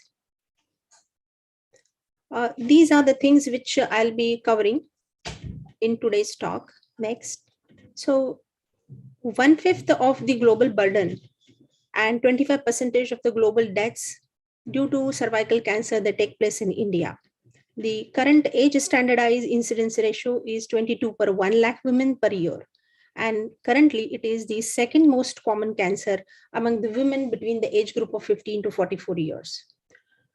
5% of the women, they harbor HPV subtype 16, 80 or 18 infection at any given point of time in the general population. The cumulative risk of developing cervical cancer for the Indian women is 1 in 63 in their lifetime. Next, please. According to the National Cancer Registry Program, ICMR, NCDIR report 2020, cervical cancer is the #1 cancer in the population-based cancer registry. Papumpare district in India has the highest incidence rate of 27.7 in Asia, and majority of them, these cases, they underwent radiotherapy and chemotherapy because either they are detected late or they have reached to the healthcare providers in their advanced stage. Currently, next please. Currently, there had been declining cervical cancer incidence in the country with the falling rate of 1 to 2% per year. Next. The factors responsible can be due to the better hygiene, water supply, better nutrition, better awareness, and sporadic screening efforts, as well as the changing reproductive patterns. Next, please. HPV type 16 and 18 is responsible for 82% of all the cervical cancers in India. And the lifetime risk of HPV infection of all sexually active male and female is more than 50%. The prevalence of HPV is 20%. Among the sexually active, lesser than 25 years of the age group of females. 50% of the female infected with the HPV, they develop antibodies, and the seroconversion takes place in 18 months. In the multicentric study conducted in India, apart from 16 and 18 genotype 33 was the commonest one in India. Next, please. So only 1/10 of the HPV infection become persistent and could develop into cervical precancerous lesions. Apart from that, there had been association for other cancers such as anal, vaginal, vulval, and penile cancer. The associated risk factors for this are persistence of HPV infection, high-risk HPV types, multiple HPV types, age more than 30 years, and immunosuppression. Next, please. Recently, there had been WHO recommendations to include the HPV vaccination in National Immunization Program, with the WHO position paper mentioning about 2-dose schedule for the girls between the age group of 9 to 14 years, where the previous speakers have already elaborated on that. Next, please. So DGHS in India licensed HPV vaccination in year 2008. Followed by that, there was vaccine coverage project led by PATH Foundation, where it was conducted in Telangana and Gujarat state in 2009. Followed by that, there were 7 dates, and hence the trial was suspended by the government of India. The inquiry committee report mentioned that the dates were not related to vaccination, and then the study was conducted in an observational way with the 4 groups, and they concluded that 2 doses in girls between the age group of 15 to 18 years are as effective as 3 doses to induce the immunogenicity. Next, please. Apart from the bivalent and quadrivalent vaccine which were licensed in India, nonavalent vaccine was licensed in year 2018, and these are the flow. This is the flow chart which mentions about the HPV vaccination study in India. Next, please. So we'll see about the rollout of this vaccine in India in the various states, that is Punjab, Delhi, and Sikkim. In Delhi state, the Cancer Institute conducted opportunistic vaccination for HPV, while in case of state government of Punjab, in 2 districts, that is Bhatinda and Mansa, where the cervical cancer incidence was high, it was conducted in 2 phases. Phase 1 included the 6 standard girls who were vaccinated with the help of this vaccine from the government school, while in phase 2, 6 standard girls from government and private schools were vaccinated. So Punjab State Health Department had technical expert group which planned to include 2-dose HPV vaccination with a quadrivalent vaccine, targeting girls in the standard 6. The technical expert group recommended operational guidelines to conduct the cost-effective analysis and further thought of expanding to the other districts. Next, please. HPV vaccination in Sikkim. So it includes the comprehensive cervical cancer policy, which not only conducts the HPV vaccination of girls aged between 9 to 14 years in their routine state immunization program with the 2 doses scheduled 6 months apart, but also screening of women aged between more than or equal to 30 years with the help of visual inspection with acetic acid. The factors which were responsible for the successful introduction of HPV vaccination were strong political commitments, relevant awareness, and adequate resources in terms of man, money, material, media, etc. Next, please. The HPV vaccination coverage study conducted by Mondal et al. From Calcutta found out that high acceptance of HPV vaccination, and there were other studies by Mehrotra and Basu which also concluded the same. Next, please. There are priority barriers for this at the system level as well as at the individual level. So the high cost involved to be involved this vaccine in the national immunization program. Because of that, the National Technical Advisory Group on Immunization does not recommend currently, and there is no vaccine injury compensation program currently. Apart from that, awareness among the public and the clinicians is still lacking. Next, please. There are potential facilitators such as the Indian Academy of Pediatrics and the FOXI, that is the Gynecological Society in India. They are strongly recommending this, provided the Serum Institute lower the cost, and the standing technical subcommittee recommended the additional studies and research to understand the protective efficacy of this vaccine among married versus unmarried. Next, please. There need to be willingness of the young adults as well as the parental awareness and attitude, which are the major determinants of social acceptability of this vaccine. Next, please.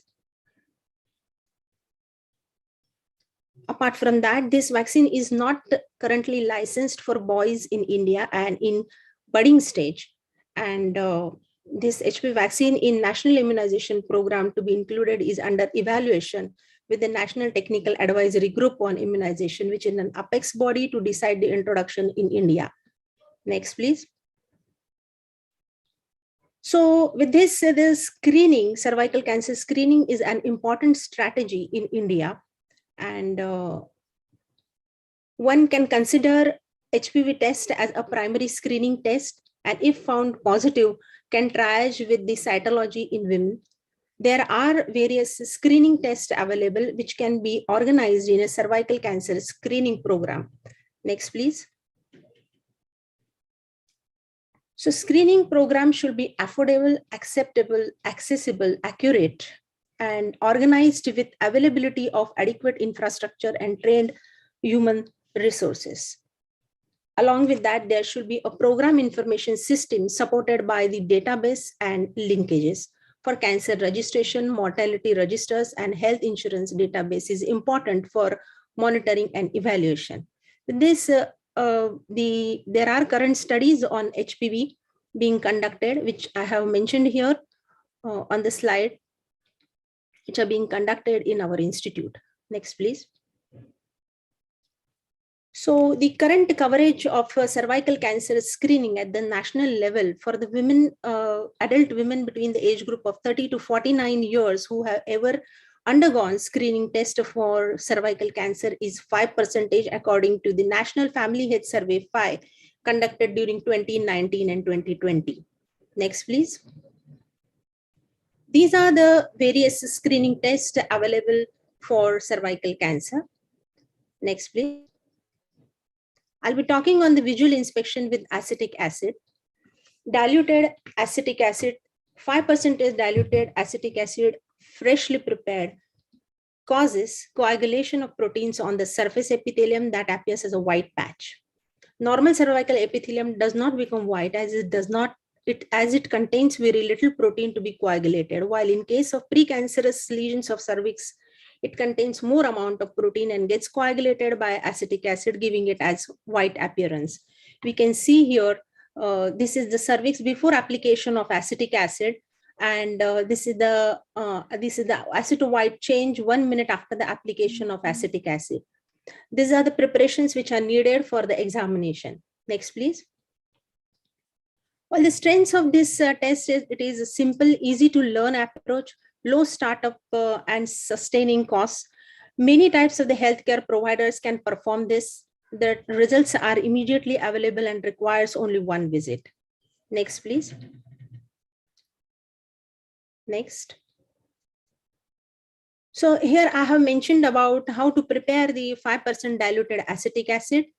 Next, please. It has to be prepared freshly every day, while the other side mentions about the Lugol's iodine preparation, which can be preserved for 1 month. Next, please. So about visual inspection of Lugol's iodine, squamous epithelium, it contains, the principle here is the squamous epithelium contains glycogen, whereas precancerous lesions and invasive cancer, they contain little or no glycogen. And hence this iodine is not taken up by the precancerous lesion and appear as well-defined thick mustard yellow or saffron yellow color. Next, please. If VIA positive lesions are examined, they need to be examined if given an option with the help of colposcopy, wherein we try to look for the acetocyte uptake, margins, surface, vessels, abnormal vessels present on it, the lesion size and iodine uptake, and grade it accordingly. And if needed, we perform the cervical biopsy with the help of biopsy forceps. Next, please. The other screening tests here, which I have already mentioned, is apart from VIA, is the Lugol's iodine, HPV DNA test, conventional PAC test, and liquid-based cytology test. Next, please. For the national program, which is present in India for prevention and control of the cancer, diabetes, cardiovascular disease, and stroke, which is also called as NPCDCS, which was launched in year 2010, has a cancer component that is tertiary care centers, cancer care center scheme, and state cancer institute should be there, which is an apex in the state for cancer related activities. Recently, there had been a revised plan for the year 2017 and 2022 as National Multi-Sectoral Action Plan, and which provides the targets and indicators by the year 2020 and 2025 for each framework elements like mortality, morbidity, risk factors of NCDs. This mentions about the proportion of women between the age group of 30 to 49 years should be screened for cervical cancer at least once in their lifetime. Next, please.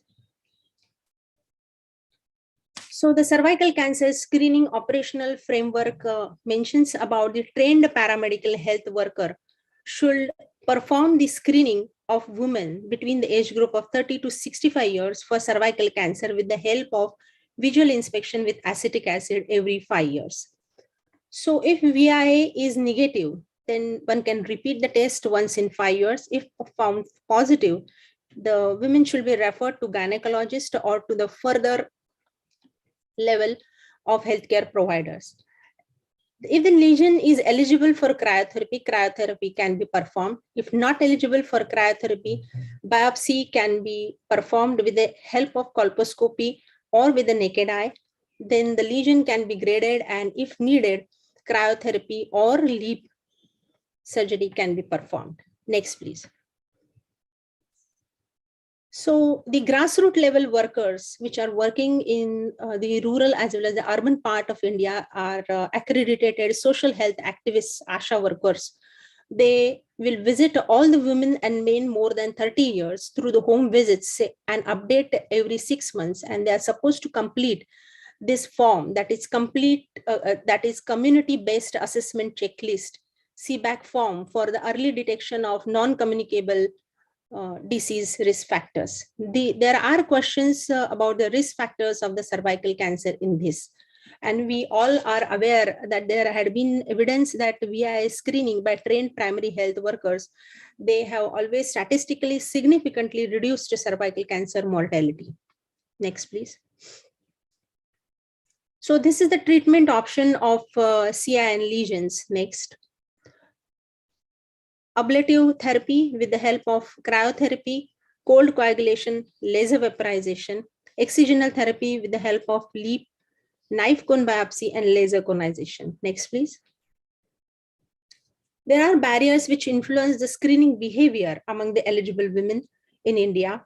That is limited knowledge, lack of awareness of cervical cancer and cervical cancer screening, limited uptake of the screening facilities, socio-cultural practices and beliefs in terms of embarrassment, fear of the test result, lack of support from husband, male decision maker, inappropriate attention for the health issues of the women, lack of female screening providers, and social stigma, which is related with multiparity, multiple sexual partners.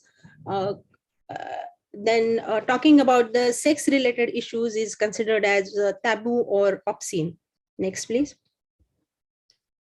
Apart from that, lack of adequate screening facilities, lack of patient-friendly screening services, and economic issues such as infrastructures, adequately trained manpower, and personal difficulties. Next. For this, there is a solution that it is essential to implement need-based and culturally specific community education and screening programs by involving the community leaders to minimize socio-cultural factors affecting cervical cancer screening, and so that we can improve this program much better. Next, please. There are challenges in improving cervical cancer screening in the country. Next. Such as preparedness and demand is insufficient and trained community health workers. Next, please. So to strengthen cervical cancer screening in India, we need to have target-based approach to strengthen the demand, systematic organized screening, and inclusion of screening competencies for primary care providers. Next, please. The way forward in our country, that though there is a current trend of decline in cervical cancer incidence, it does not promise the future increase, and hence we cannot refuse that it is a public health problem. We need to eliminate it through systematic organized screening and not just sporadic or opportunistic screening. And the screening should be for the target population and timely treatment of the detected lesions. Thank you very much. Thank you. Thank you. Thank you very much, Dr. Subita, for a very fruitful section. And we learned a lot of information regarding the HPV screening, HPV vaccination, pap smear screening in India. Thank you so much. So we will leave the panel discussion and Q&A section at the end of our all presentations. And I would like to request the audiences to write the questions that you would like to ask in this Slido link that we are now sharing, and it's the same link like before. Yeah. So next, I would like to invite Dr. Myint Thinn to talk about the overview of cervical cancer screening and prevention in my country, Myanmar. Dr. Myint Thinn is a clinician, senior consultant gynaecologist in Central Women's Hospital, Yangon, Myanmar. She has been dealing with invasive cancers as well as running the standardized screening clinics for cervical cancer. Dr. Myint's basic MBBS degree is from University of Medicine, Mandalay, Myanmar. Dr. Myint holds diploma in ONG as well as master in Obstetrics and Gynaecology. She also got her doctorate degree in Gynaecology from the University of Medicine 1, Yangon, Myanmar. Dr. Myint is also a WHO focal point for cervical cancer prevention and control program in Myanmar. She has tried and helped to develop the national guideline on secondary prevention of cervical cancer, which has been launched in October 2018. She is also a member of Guideline Development Group of Update of WHO Screening and Treatment Recommendations to Prevent Cervical Cancer. Dr. Myint also has published and presented a lot of papers in the field of maternal medicine and gynaecology. Recently, she and her team member have drafted the Adapted Clinical Management Guideline for Invasive Cervical Cancer in collaboration with CCCAN, City Cancer Challenge. Today, we are very honored to have Dr. Myint as a panelist in our forum to enlighten us on screening and prevention strategies of cervical cancer in Myanmar. So without further ado, let's welcome Dr. Myint for the presentation. Thanks, Dr. Myint. Thank you. So I think I'm going to share my slide myself. Better to share my slide now. Sure, Dr. Myint. Okay, are you able to share? Okay. Yeah.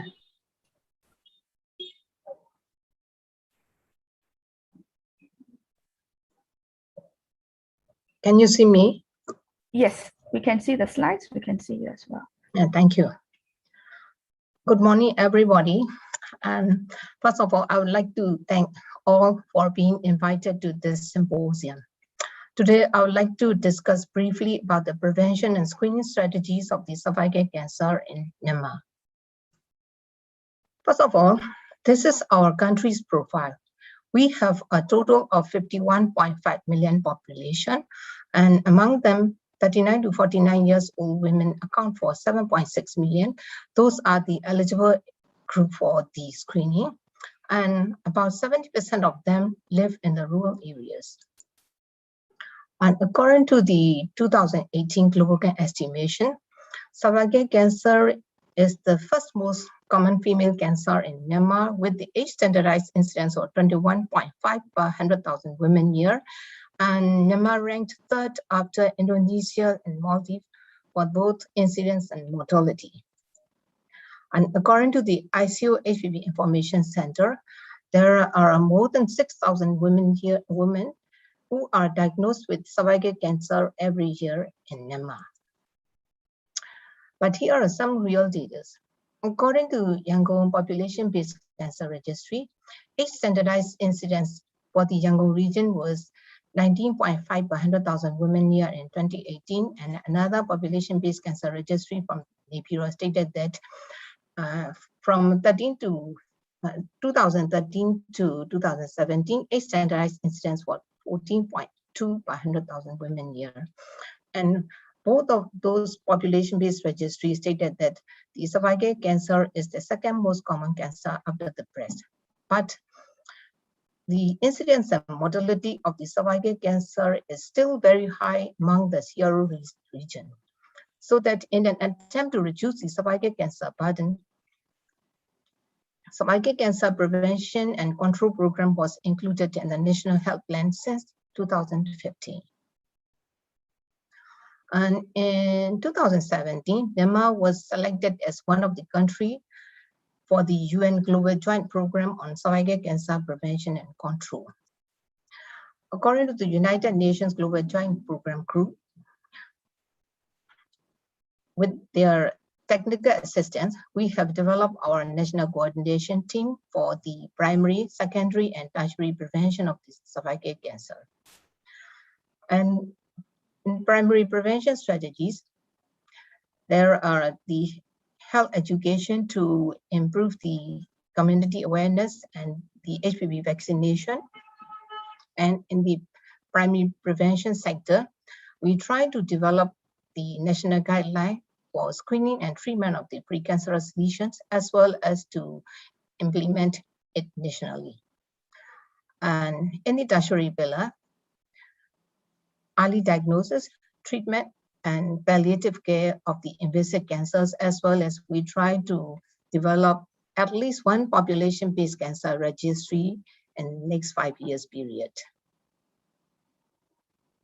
So as for primary prevention, we plan to introduce the HPV vaccination in Myanmar so that Ministry of Health and Sports submitted the application for Gavi for the HPV vaccine introduction in September 2018, and which became the 13th new vaccine in the routine immunization program.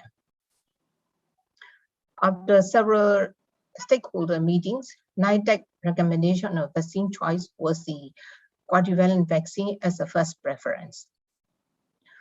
And the target age group for the vaccination was 9 to 10 years old girls as a single age cohort. And this is our first plan of the HPV vaccination for our girls. That is, in the year 2020, we plan to give first dose of the HPV vaccine to all 9 to 10 years old girls as single age cohort. And then as a catch-up group, all the 10 to 15 years old girls are planned to give first dose of the HPV vaccine in the year 2020. And in the year 2021, all the girls from single age cohort who became 10 to 11 years old group and the 11 to 16 years old girls from the catch-up group, all of whom received first dose of HPV vaccine in 2020 will be given second dose of the HPV vaccine. And another new group of the 9 to 10 years old girls will also plan to be given first dose of the HPV vaccine in the year 2021. This is our first plan of the HPV vaccination. But according to the global vaccine shortage, in the year 2020, we can only give HPV vaccine to the 9 to 10 years old girls as a single age cohort, followed by the second dose of the HPV vaccine in the year 2021. And total estimated target population as a single age cohort is 464,000 girls in the year 2020. And we chooses 2 doses 12 months apart regime for both school-based and community-based setting. Here in Myanmar, primary school enrollment rate is very high at 97%, so that we choose to use the school-based setting as the main focus. And about 70 to 90% of the targeted population was vaccinated their first dose of vaccine in 2020 amidst the COVID outbreaks. But sadly, because of the COVID outbreaks and the political instability, there are some delay for the delivery of the second dose of the HPV vaccine this year. But according to some MOHS authorities, they said the second dose of the HPV vaccine will be delivered very soon. And regarding the primary prevention, with the hard work of the members of the secondary pillar, we have developed guidelines on the secondary prevention of the cervical cancer for the public sector health facility, was published in August 2018. And here are some key points of the guideline. According to our guideline, HPV testing became the primary screening method for every woman 30 to 49 years old age. And government will provide 1 free screening for the women in that age group. But we still need to use the hybrid approach since the resources are not sufficient enough to cover the all healthcare center around the country. That is, VIA test is employed in the urban area where there are the healthcare personnel who can perform the VIA test and the cryotherapy in the community level, while HPV testing with the self-collected sample will be used in rural and sub-rural areas. If the resources are sufficient, again, HPV testing will be used for the whole country.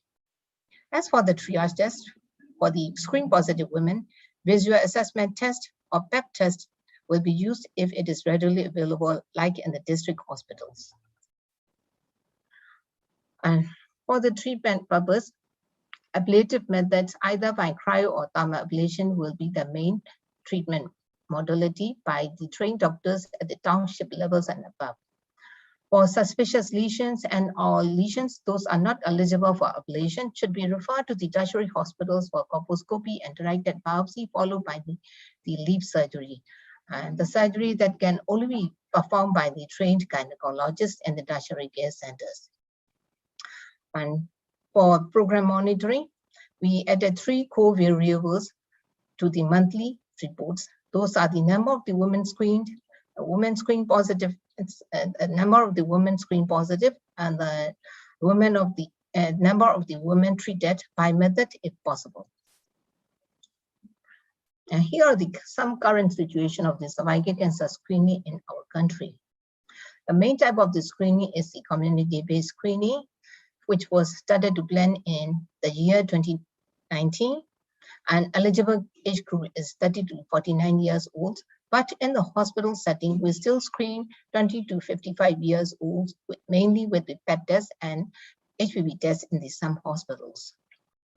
So the screening methods available are HPV testing and VIA in the most screening services, and cytology and HPV testing is only available in some limited areas. And average screening positive rate is about 7 to 14%, and estimated screening coverage is 9% for the urban areas, but very low in the rural areas.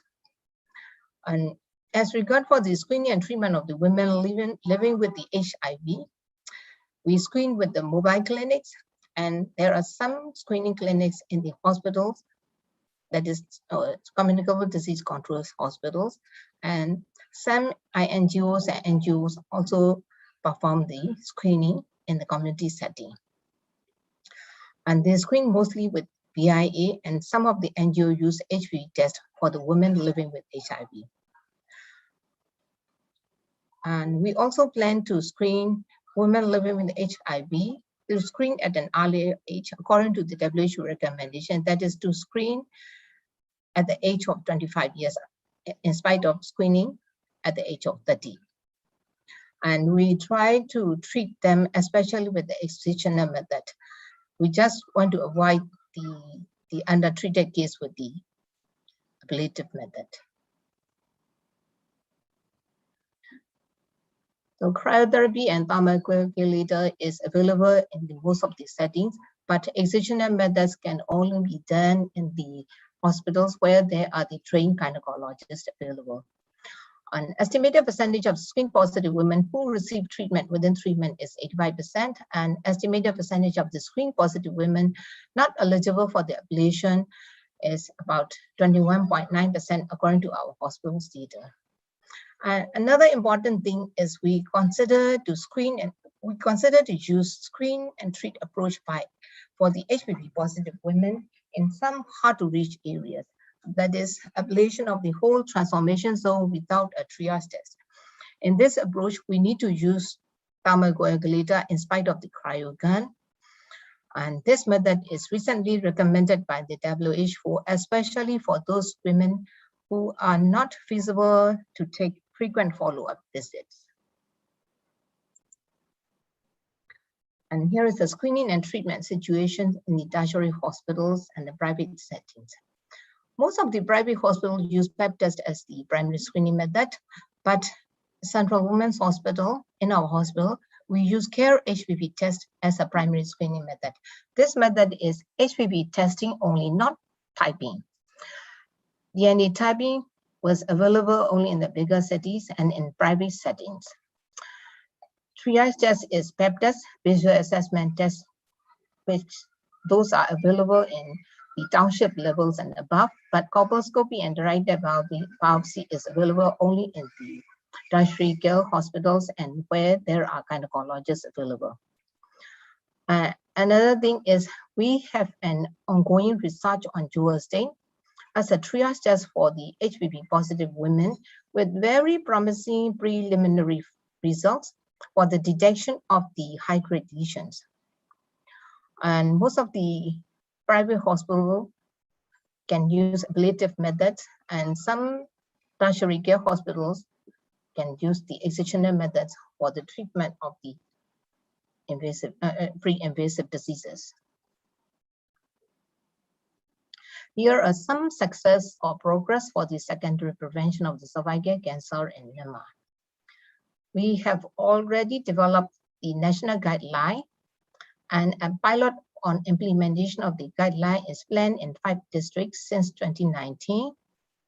And regarding the treatment, cryotherapy units and thermocoagulators are already provided to trained doctors at the township levels and above, but excisional methods can be provided by the trained gynecologists only, but those are available not only the tertiary care hospitals, some of the district hospitals in the state and regional levels can also provide the excisional method. And about 85 to 90% of the screen positive cases received proper treatment within 3 months period, according to the WHO recommendation. And since the implementation of the national screening program is in progress, operational plan, cost analysis, and training modules are already developed and already approved by the Ministry of Health and Sports. And some of the master mentor training have been finished. HPV DNA test kits and machines are also bought for the Shan states and some townships of the Yangon division. We know that there will be a lot of challenges for the secondary prevention. Among them, fragmented screening services with different screening and treatment methods used at various screening sites leads to monitoring and data collection very difficult. Another challenge for the screen and treat approach with VIA and cryotherapy is the limited number of the workforce that can perform VIA tests, because to cover all those 7.6 million population and 2/3 of them resides in the rural area, the only person who can perform VIA test is a midwife. But we have only 15,000 midwives to cover the 7.6 million population. That is why VIA test is not so beneficial for our population because of the limited workforce. Another thing is a limited number of the pathologists to do the Pap test. So we choose the self-collected sample with HPV test to screen the rural population. And until now, the screening coverage for the country as a whole is still very low. Another challenge is lack of the robust quality assurance and quality control systems. We know that there will still be a lot of the several upcoming challenges for the nationwide implementation of the cervical cancer screening. But we hope from those challenges, we can gain a lot of the beneficial lessons to be learned. And from those lessons, we hope those lessons can lead to a better program for the secondary prevention by the time the political instability has been stable in our country.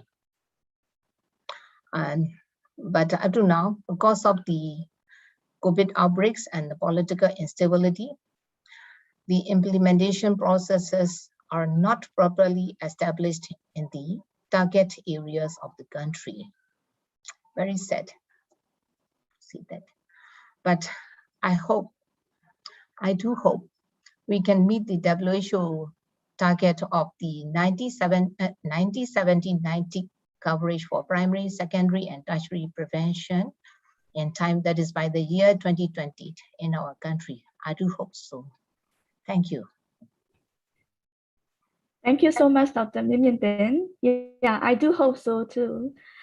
Okay, thanks a lot. It's a very enlightening sharing section regarding the primary and secondary prevention, not only in the urban area, but also in the rural area of Myanmar. Thanks a lot. Next, I would like to invite Associate Professor Dr. Eugene Leong to present the overview of cervical cancer screening and prevention in Malaysia. Associate Professor Dr. Eugene, basic undergraduate degree is from the University of Malaya, Kuala Lumpur, and he was trained under the very well-known gynae oncologist, Dr. Emeritus Professor Siva, in University Hospital, Kuala Lumpur. And he has received both Master in ONG and Master in MRCOG in 1997. And in addition to that, Prof. Eugene received FRCOG in 2010. Prof. Eugene has had a subspecialty training in minimally invasive surgery from KKH, Camden, Kabul Women's and Children's Hospital, Singapore. Moreover, he was trained in fellowship training program in Gynaecology unit from the same hospital, KKH, Singapore. Prof. Eugene has published a lot of papers in both national as well as international journals and did the presentations of his researches all over the world. Currently, Prof. Eugene is an associate professor in obstetrics and gynecology in Taylor's University, School of Medicine, Malaysia. He is also a visiting consultant, obstetrician and gynecologist, gyne-oncologist to BP Healthcare, three-quarter specialist medical center. In addition to that, Prof. Eugene opened his own clinic as Clinic Pakar Wanita Imperial New Life, Precious, Obstetrics and Gynecology.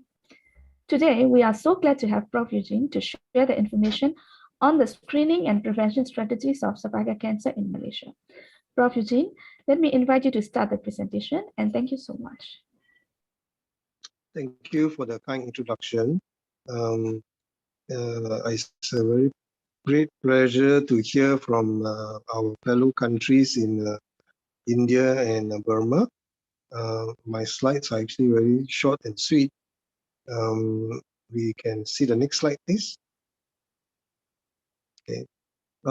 We were given a few questions to answer, and we have managed to look out for the answers. And in Malaysia, for those who are in the school population, about 83 to 91% have been vaccinated.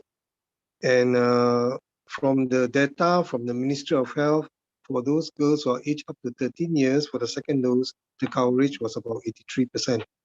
It is free, again, given in our schools, in secondary schools, and they are all encouraged to take it. And but there are still some who don't, unfortunately. The next slide, please. This was the posters that were used by the Ministry of Health to encourage the girls in the school to get vaccinated. And I think it is still ongoing and there's no cost incurred. And I think the missing group will be those who have been married and those who have children and those who are in their 20s, 30s, 40s, and 50s who have already had their sexual debut. And that is where some of the missing link is. Next slide, please.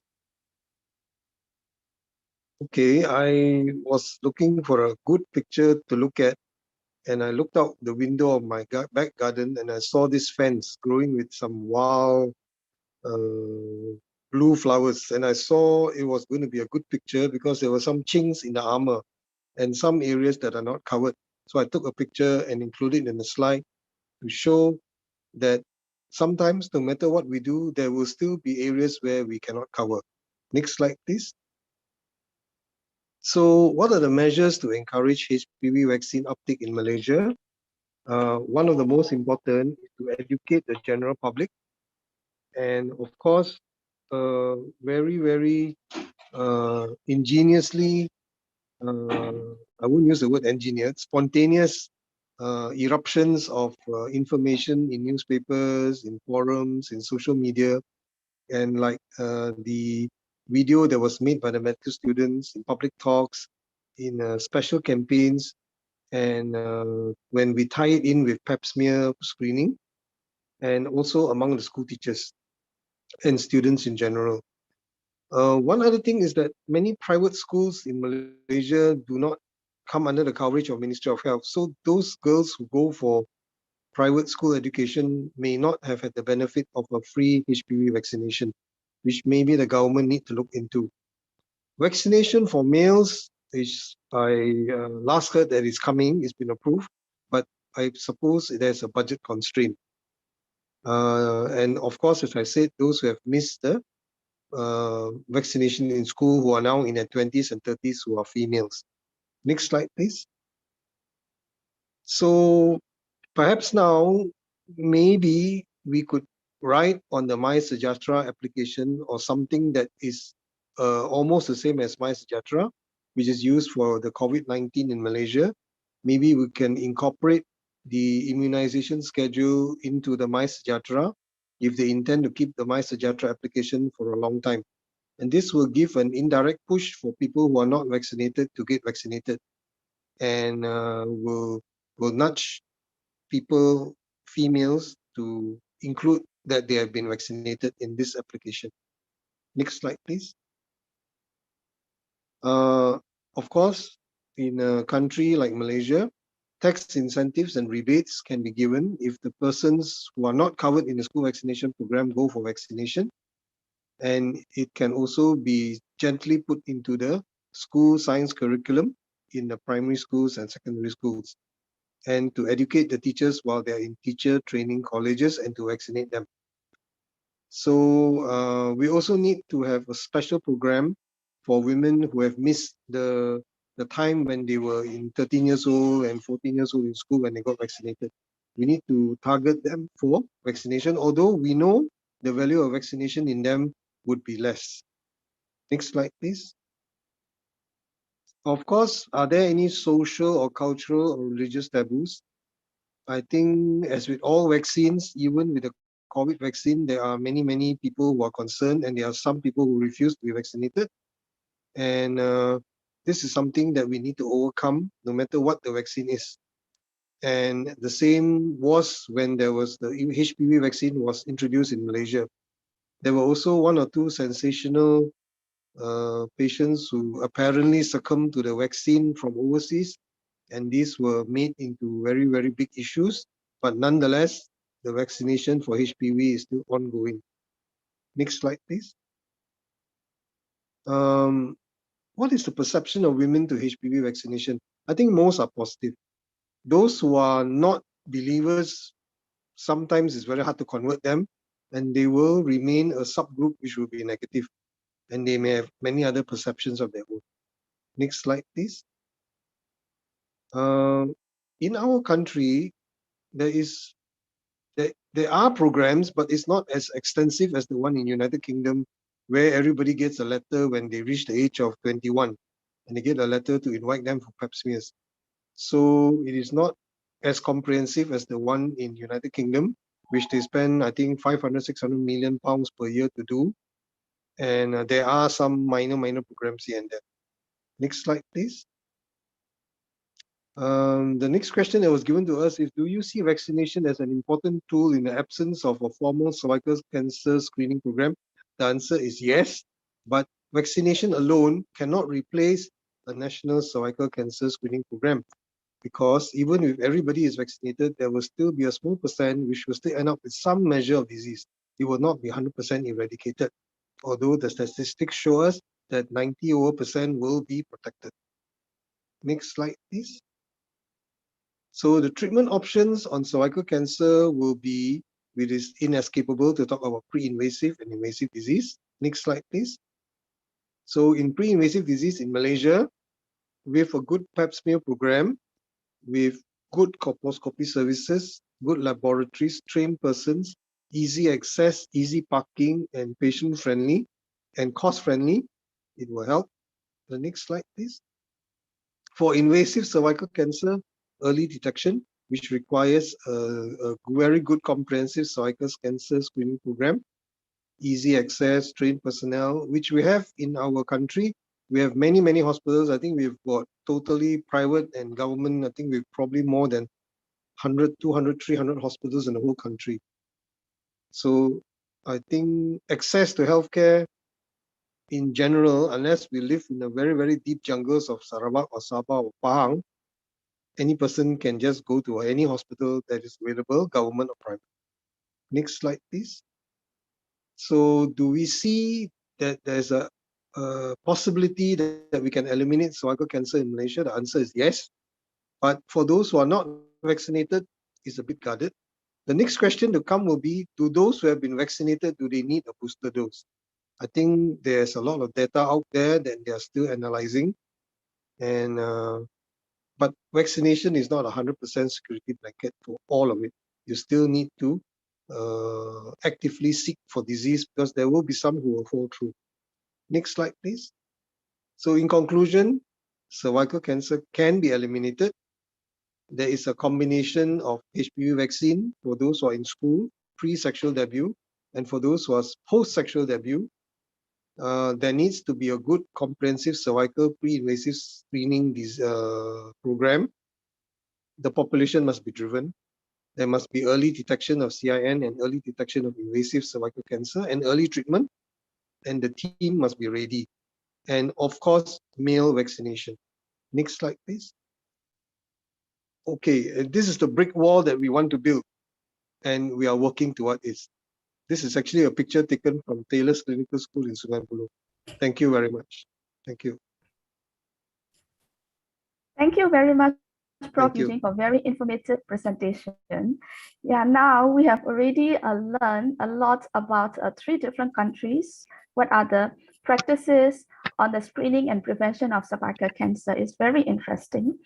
And shall we continue with the panel discussion and Q&A section? First of all, there's very interesting. Just now, Dr. Myint has on 70-90, we should achieve this target by 2030. Right? So 90% of the girls fully vaccinated with HPV vaccine by the age of 15, 70% of the women screened by the age of 35, and again by the age of 45, and 90% of the women with a precancerous lesion should be treated, and 90% of the women with invasive cancer should be managed. So Dr. Myint is very hopeful that the Myanmar will achieve at the end of 2030. How about Malaysia and India? Prof. Eugene, what do you think? Can we achieve by the end of 2030?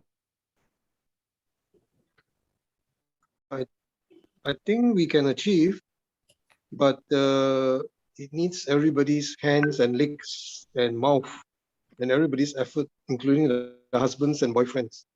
Yes, I think we can achieve. Oh. Can you hear me? Okay, thank you so much. Thank you. Thank you. All right. Yeah. Thanks. Okay, sure. Thanks, Prof. How about Dr. Subita? What do you think in India? Thanks, Dr. Kine, for this question. Am I audible?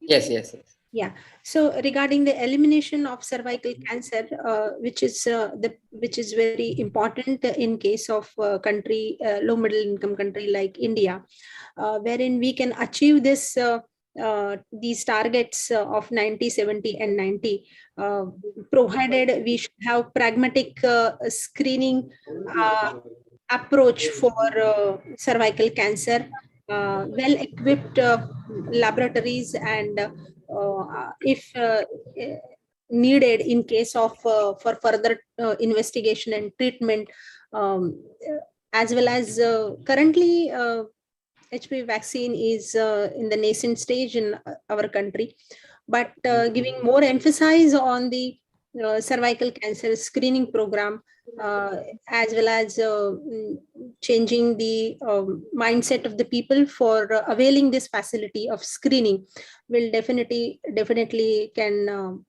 it's possible. That's very good.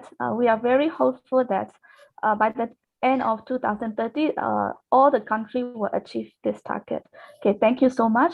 So now, shall we take the Q&As from the audiences? Yes.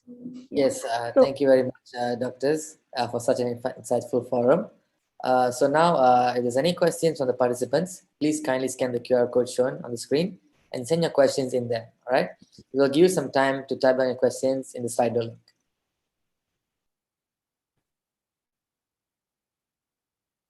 Thanks, Rishan.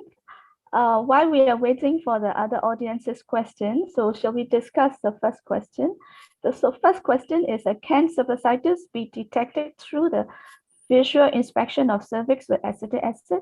How can we differentiate it from the precancerous lesion? Dr. Myint, do you want to take this question?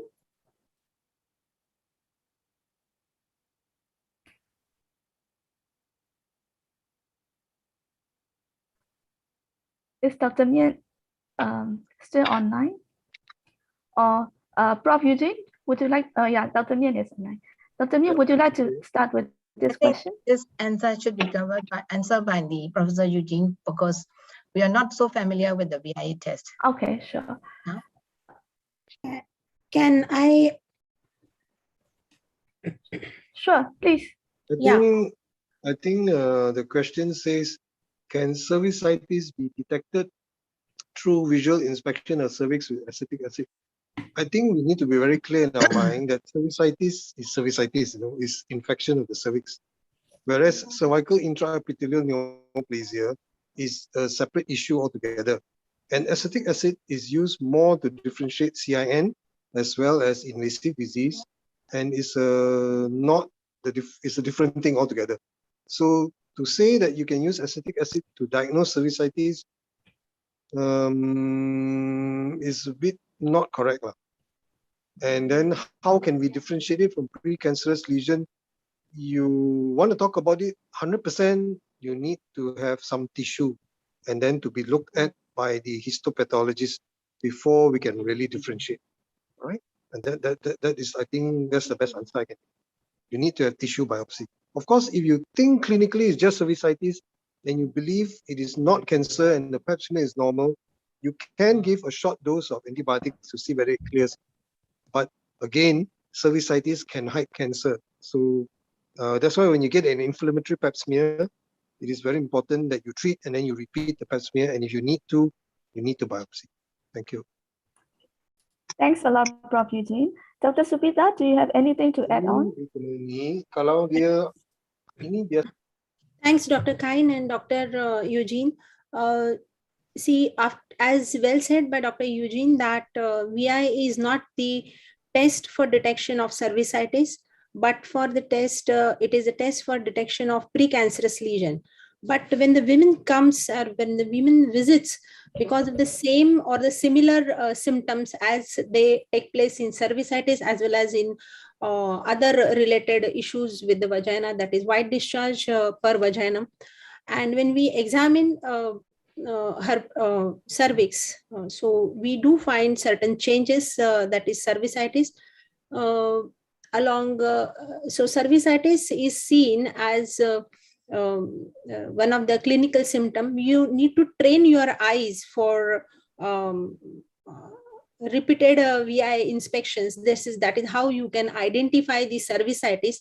And in precancerous lesions, you are clearly able to see the acetovite lesion immediately 1 minute after the application of diluted acetic acid. Thanks. Thank you so much, Dr. Subita. Thanks a lot. Shall we move on to the second question? So what are the cervical screening options for people living in the outskirts of the cities far away from adequate medical care? Dr. Myint, would you like to take this question first? Yeah, I think now we are dealing with this sort of question in our country because, as you all know, most of our eligible women live in the rural area and the conflict zones and the hilly regions.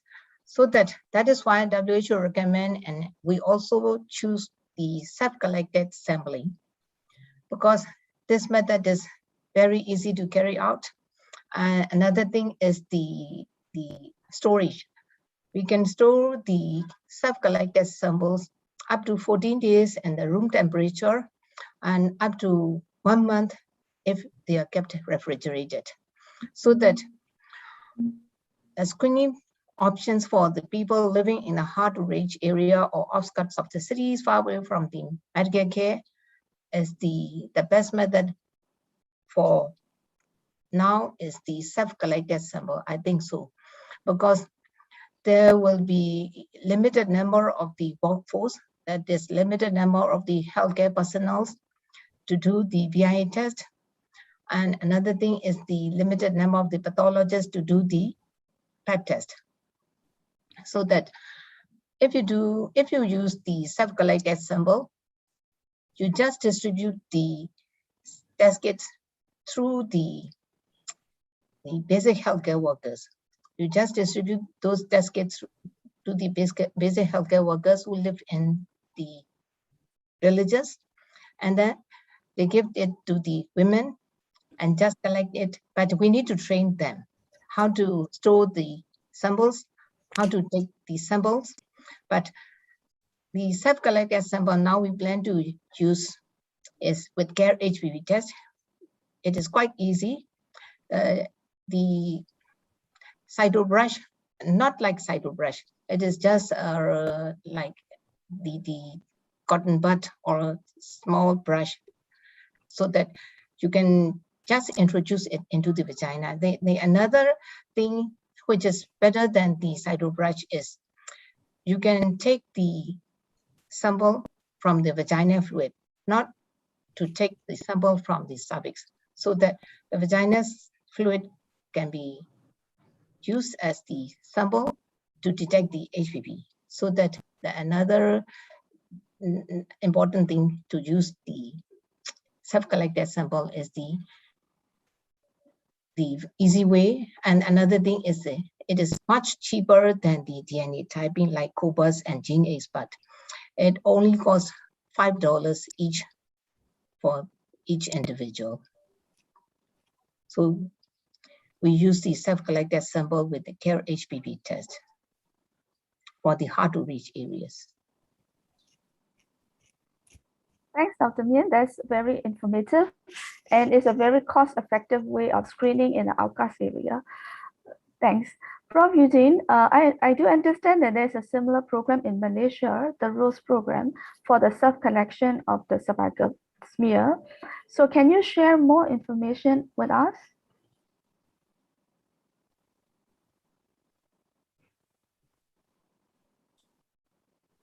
Prof, you are muted.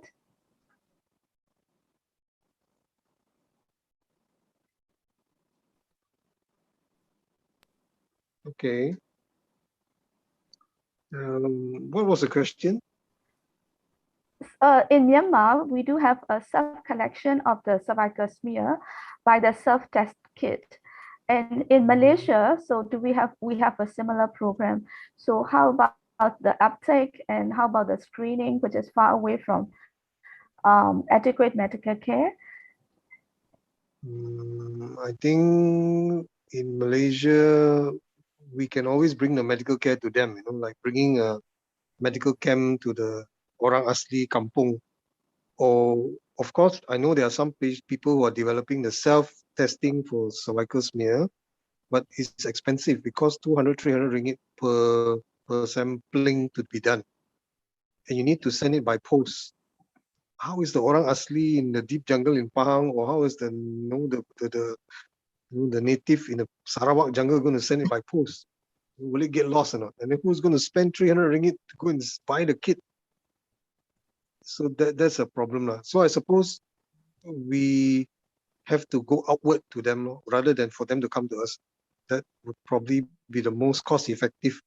If you got 2,000 people in a village very far away and each spend 300 ringgit to buy the pap smear screening kit and do it themselves, and they send it by post, it probably costs more and probably cheaper than if we send a team of 4 nurses into the camp there, and get all the slides and then go back there again 1 month later when the results are back.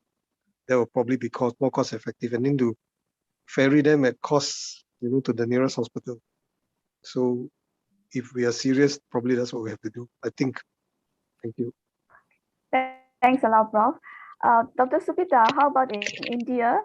What do we do in India for those rural area, for the cervical screening? Thanks, Dr. Kain, for this question. As my presentation already mentioned about that, we have a national cervical cancer screening program, which says that the grassroots level workers, that is the ASHA workers, they should be reaching to each house and should be able to enumerate or list the more than 30 years of the male and female, and where they actually ask for the signs and symptoms of non-communicable diseases, and that includes 4 to 5 questions related with the early detection of cervical cancer. And they need to fill that form and upload it to the higher center, and that is how it is compiled. The data is compiled at from the district to the state level and to the national level.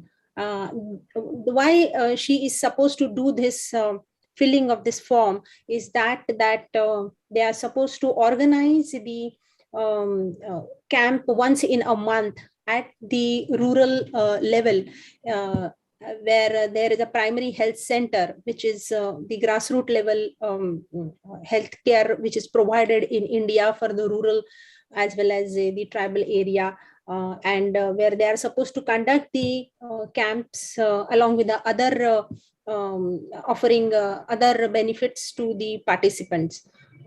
So in this camp, they are supposed to do the visual inspection with the acetic acid. But currently,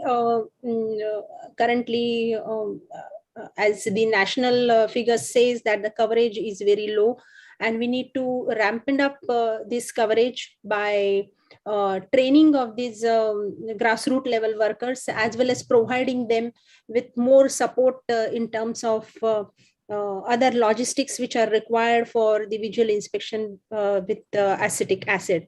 And definitely this will be promising result if done with the dedicated staff involved in the cervical cancer screening at the rural and the tribal area. Thank you. Okay, thanks a lot for the explanation, Dr. Subita. Shall we move on to the next question? Since there may still be a small percentage of vaccinated individuals who can still get cervical cancer, how do you still drive the vaccination program? Dr. Subita, you want to take this question? Still a small percentage of vaccinated individuals who can still get the cervical cancer. See, currently the vaccination program is in the preliminary phase in India, so maybe I'll not be in a position to talk more about this. The other speakers, other panelists can add their views on this. Sure. Thanks, Dr. Subita. Dr. Myint, what's your view on that? Yeah, we need to educate the people. Since the vaccine can reduce the cervical cancer risk up to 90%, so it is beneficial to take a vaccine. But you still need to educate them. If you are already vaccinated, doesn't mean it is 100% preventable. There is a little risk of cervical cancer, still need to be screened. So that the main thing is the education. Thank you so much, Dr. Myint. It's a very useful information. Yeah, sure. Yes. Can I add one more thing here? Sure, Dr. Subita. As Dr. Myint has said that education and similar education or the health awareness about the cervical cancer signs and symptoms and the screening for cervical cancer among the general population with the help of behavior change communication and the culturally acceptable health awareness material is the need not only for the vaccination but also for the cervical cancer screening program. Thank you.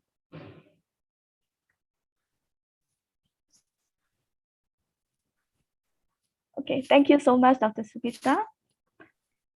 My connection is not stable. Can you hear me? Yes, we can. Sure. So can we move on can to? hear you. Thank you. Can we move on to the next question? Are there any recent drugs that have been developed to treat cervical cancer stage? Prof. Eugene? Or Dr. Prof. Eugene, can you take up this question? Okay, can you hear me? Yes. Yeah, Yes, when you talk yeah. about new drugs, you are talking about pre-invasive disease, you're talking about invasive cervical cancer. If you're talking about invasive cervical cancer, it's probably more of the chemotherapy drugs. We're talking about pre-invasive disease. I don't think I'm aware of any drug that has been proven and established to prevent pre-invasive disease except HPV vaccination. So I don't think there's any magic drug that is available that has been proven and tested and time tested, as far as I know. Correct me if I'm wrong. Thanks, Prof. Dr. Myint and Dr. Subita, do you have anything to add on for this information? Dr. Kine, I am currently not involved in the advanced stage management of the disease. Yeah. We are looking for we manage the precancerous lesions, not the advanced disease. Sure. Thanks, Dr. Subita. Dr. Myint? And for me, I think it is for the invasive disease. The ideal management for the invasive disease for the early stage is the surgery plus or minus radiotherapy. And so that with regards to the drugs, it means to the advanced disease or the recurrent disease, and some for the palliative care. So there are some chemotherapeutic agents for the advanced disease, and then some for the recurrent diseases. And recently, some of the immunotherapy are developed to treat the advanced and recurrent diseases, but not for the cure. I think those are just to control the disease, just to control and just to prolong the survival. But I think those drugs are not for curative purpose. Thanks, Dr. Myint. It's good to know that we have now immunotherapy and targeted therapy to control the disease progression for advanced disease. That's a new introduction of the new drugs. Yeah. Okay. So can we move on to the next question? Currently, how many types of HPV vaccine available? Are they the same in all three countries? Which vaccine is proved to be effective? Dr. Myint, can you share on behalf of Myanmar? Yeah, for Myanmar, we choose the quadrivalent vaccine, that is Gardasil, for our national vaccination program. But previously, we do have two types of vaccination, both quadrivalent and bivalent, in the private sector always. For the public healthcare sectors, we got the quadrivalent vaccine in 2020 for the schoolgirls. But for the efficacy, I think both of them are quite effective to control to prevent the cervical cancer. According to some papers, the antibody levels are not so different for the quadrivalent and bivalent vaccine, but nanovalent vaccine is not yet available in our country. So that recently we do have quadrivalent vaccine, that is Gardasil, in our country. I think the bivalent vaccine is not available now because of the global vaccine shortage. I see. Thanks, Dr. Myint. Dr. Subita, how about in India? As I have already told that this vaccine rollout in India is in the sporadic phase and was mainly in private sector. And only in a certain state, that is in Delhi, opportunistic vaccination was conducted, while in Sikkim and in Punjab, it was conducted in certain phases, and now in Sikkim it has been rolled out in the state immunization program. All three vaccines, that is bivalent, quadrivalent, and the nonavalent, are licensed to use in India. But the quadrivalent was included in the Punjab state by the state government. And about the effectiveness, since it needs more research to see the effectiveness over a period of time, maybe 10 to 20 years down the line, to whether it is really useful and how much it is useful when we are comparing with each other in the given setup in our country. Thank you. So looks effective. Okay. Okay. Sure. Thanks, Dr. Subita. Prof. Eugene, how about in Malaysia? I think one thing very evident is that previously, when all this was starting, there were two companies who were making the HPV vaccine. One was MSD, the other one was GSK. And they were both head-to-head. But when MSD came out with the Gardasil 9, I think somewhere along the way, GSK decided not to go head-to-head. And if I'm not mistaken, they have ceased production. And the only available HPV vaccine in the whole world is MSD Gardasil 9 at the moment. And I think they are trying to offload the older vaccine, which is the one where they have all HPV vaccines. So I think there is not much choice in the entire world, except that to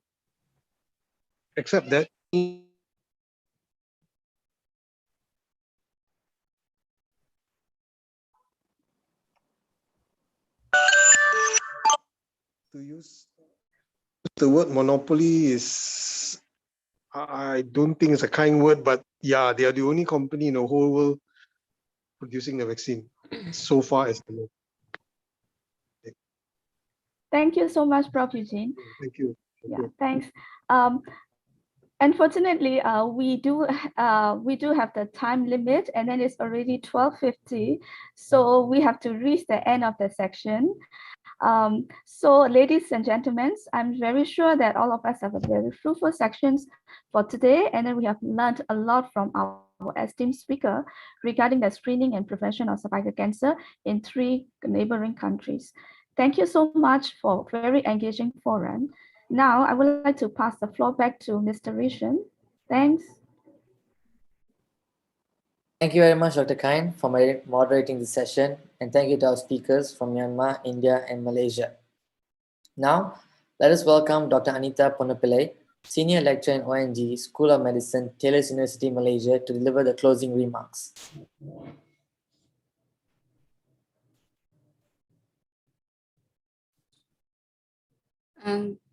Good morning.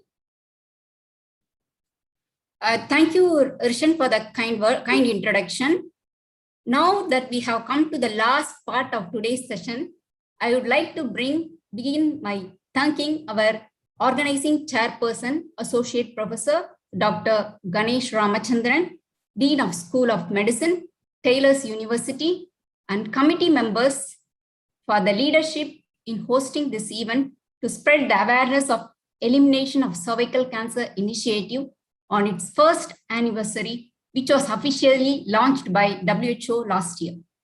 It has been an honor to be a part of this event.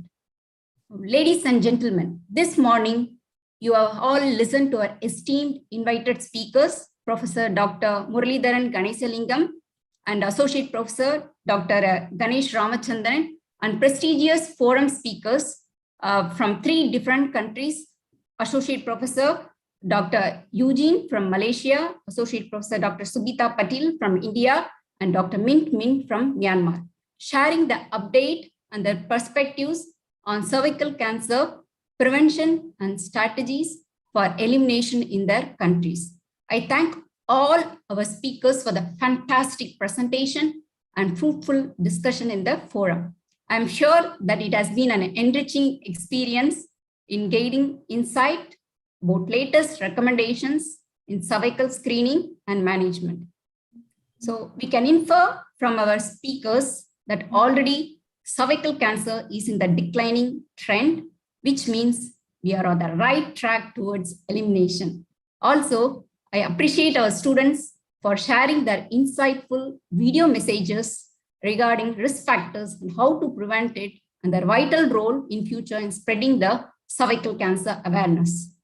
Cervical cancer is a preventable and curable condition and is a leading cause of mortality among women. Worldwide, 1 woman dies every 2 minutes because of cervical cancer. That is the burden of cervical cancer. In 2020, an estimated 604,000 women were diagnosed with cervical cancer and about 342,000 women died from the disease. More than 85% of cases occur in low and middle income countries. As Prof. Murali rightly pointed out, our priority must be to meet the basic needs, that is, prevent starvation, infectious diseases by providing clean drinking water, ensuring food hygiene, and vaccination against infectious diseases in these countries.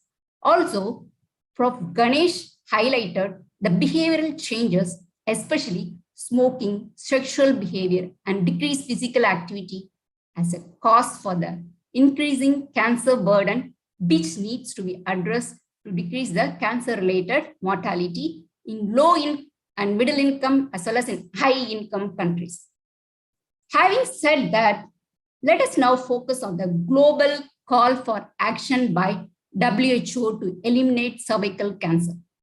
To recap what has been discussed this morning, I organized the key message for preventive strategies under 8 A's for girls and women, 3 A's each for healthcare providers and policymakers to march towards a cervical cancer-free community.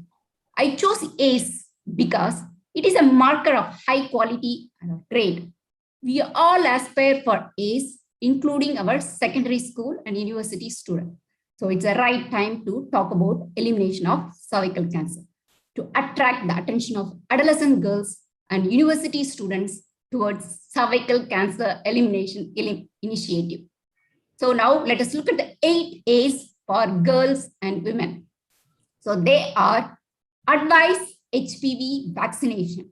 So this must be incorporated in the national immunization program.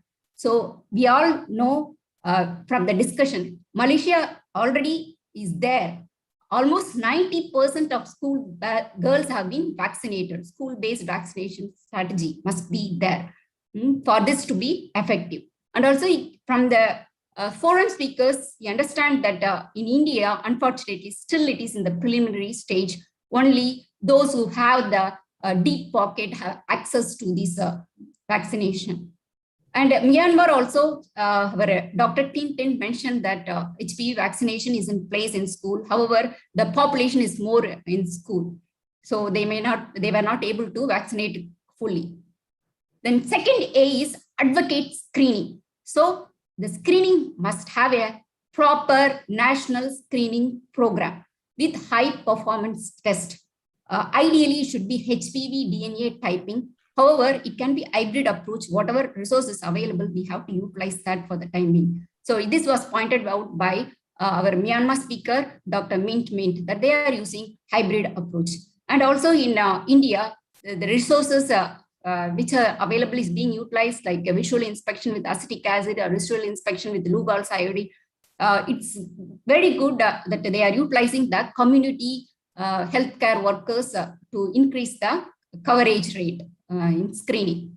Then about the awareness of benefits of vaccination and screening. So any amount of vaccination or screening will not reach the population unless we create the awareness for it by educating them. So how can we educate? The next fourth A is activities to educate risk factors. So like today we are having this event, we had quiz competition and also infographics competition. Like that, this can be conducted in schools and also in communities to increase the or enhance the knowledge about cervical cancer. So it should be fun-filled activities and also beware of social, cultural, and religious barrier. This can be overcome only with appropriate customized education, which should be tailored to the needs and preferences of the population. Then next A is availability and accessibility of affordable, high-quality screening tests. So it should be available. So this must be by the policymakers, which we'll be discussing later.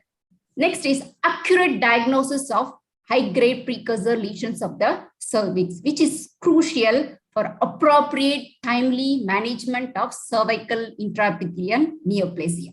The last A is arrangement of follow-up.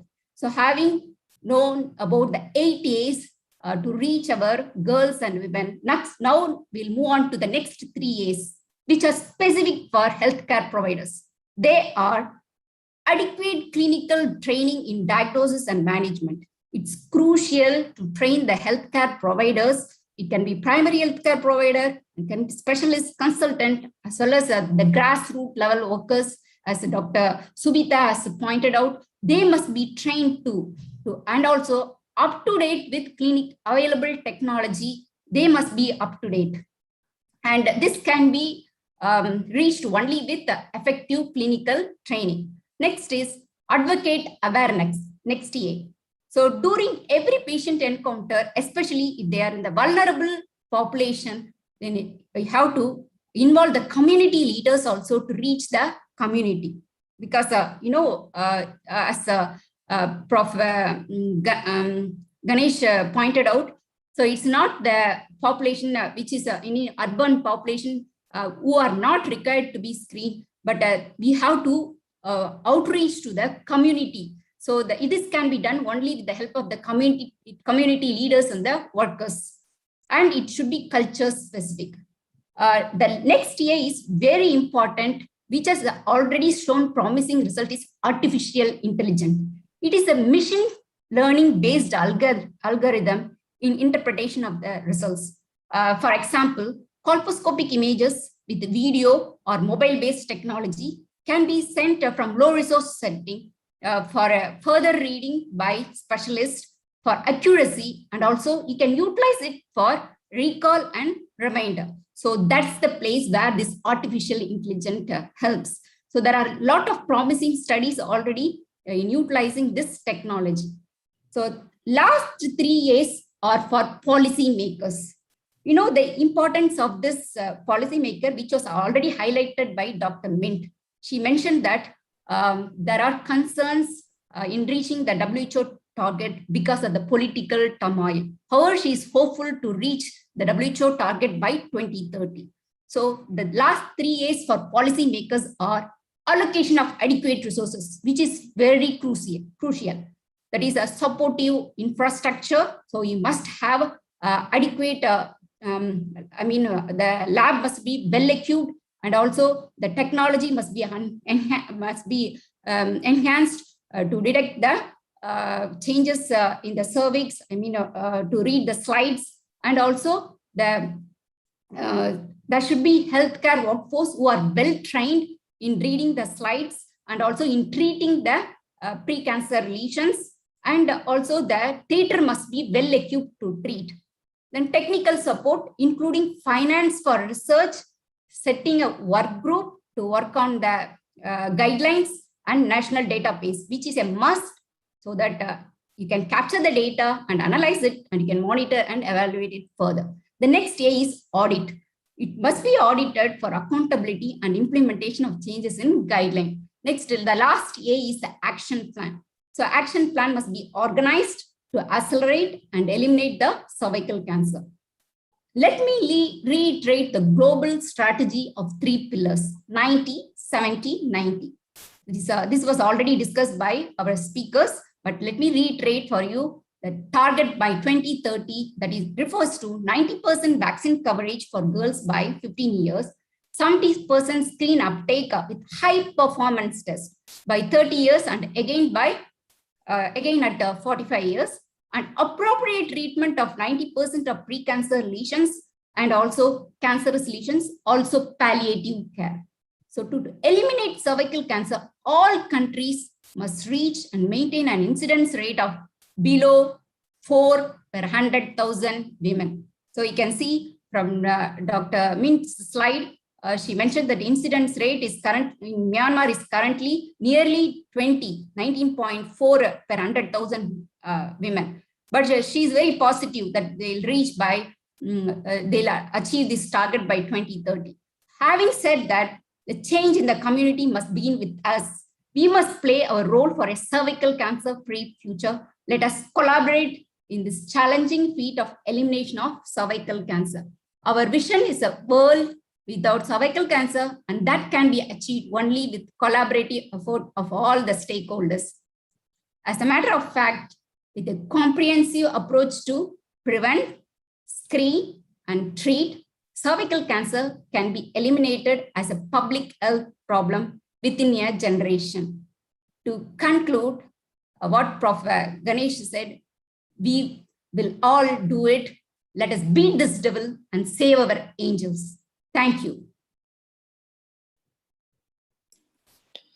Thank you very much, Dr. Anita. Ladies and gentlemen, we now have come to the end of the webinar.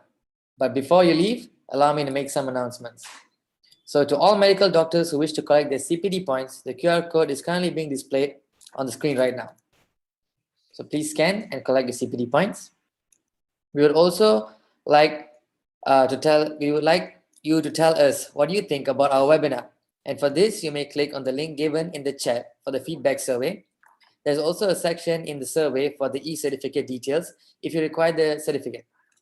You will send the e-certs once the survey is completed.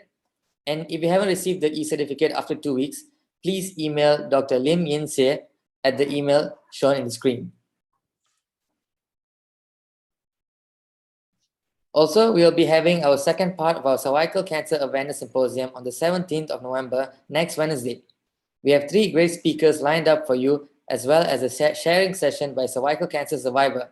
We hope to see you there, and we hope that you don't miss it. Finally, on behalf of Taylor's University School of Medicine, I would like to thank and acknowledge all of our guest speakers today.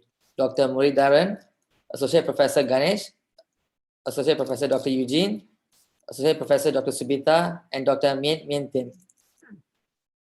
I would also like to thank all of our participants today, and we could not have made this symposium possible without each and every one of you. And before we leave, I would like to request everyone to please turn their camera so we can take a picture together.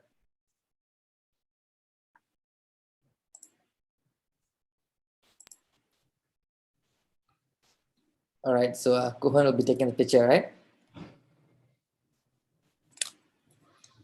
Yep, okay. So I'll count from 3 to 1. Huh? So first page, 3, 2, 1. I encourage everyone to please turn on the cameras and join in the picture session. Okay, now for the second page, 3, 2, 1.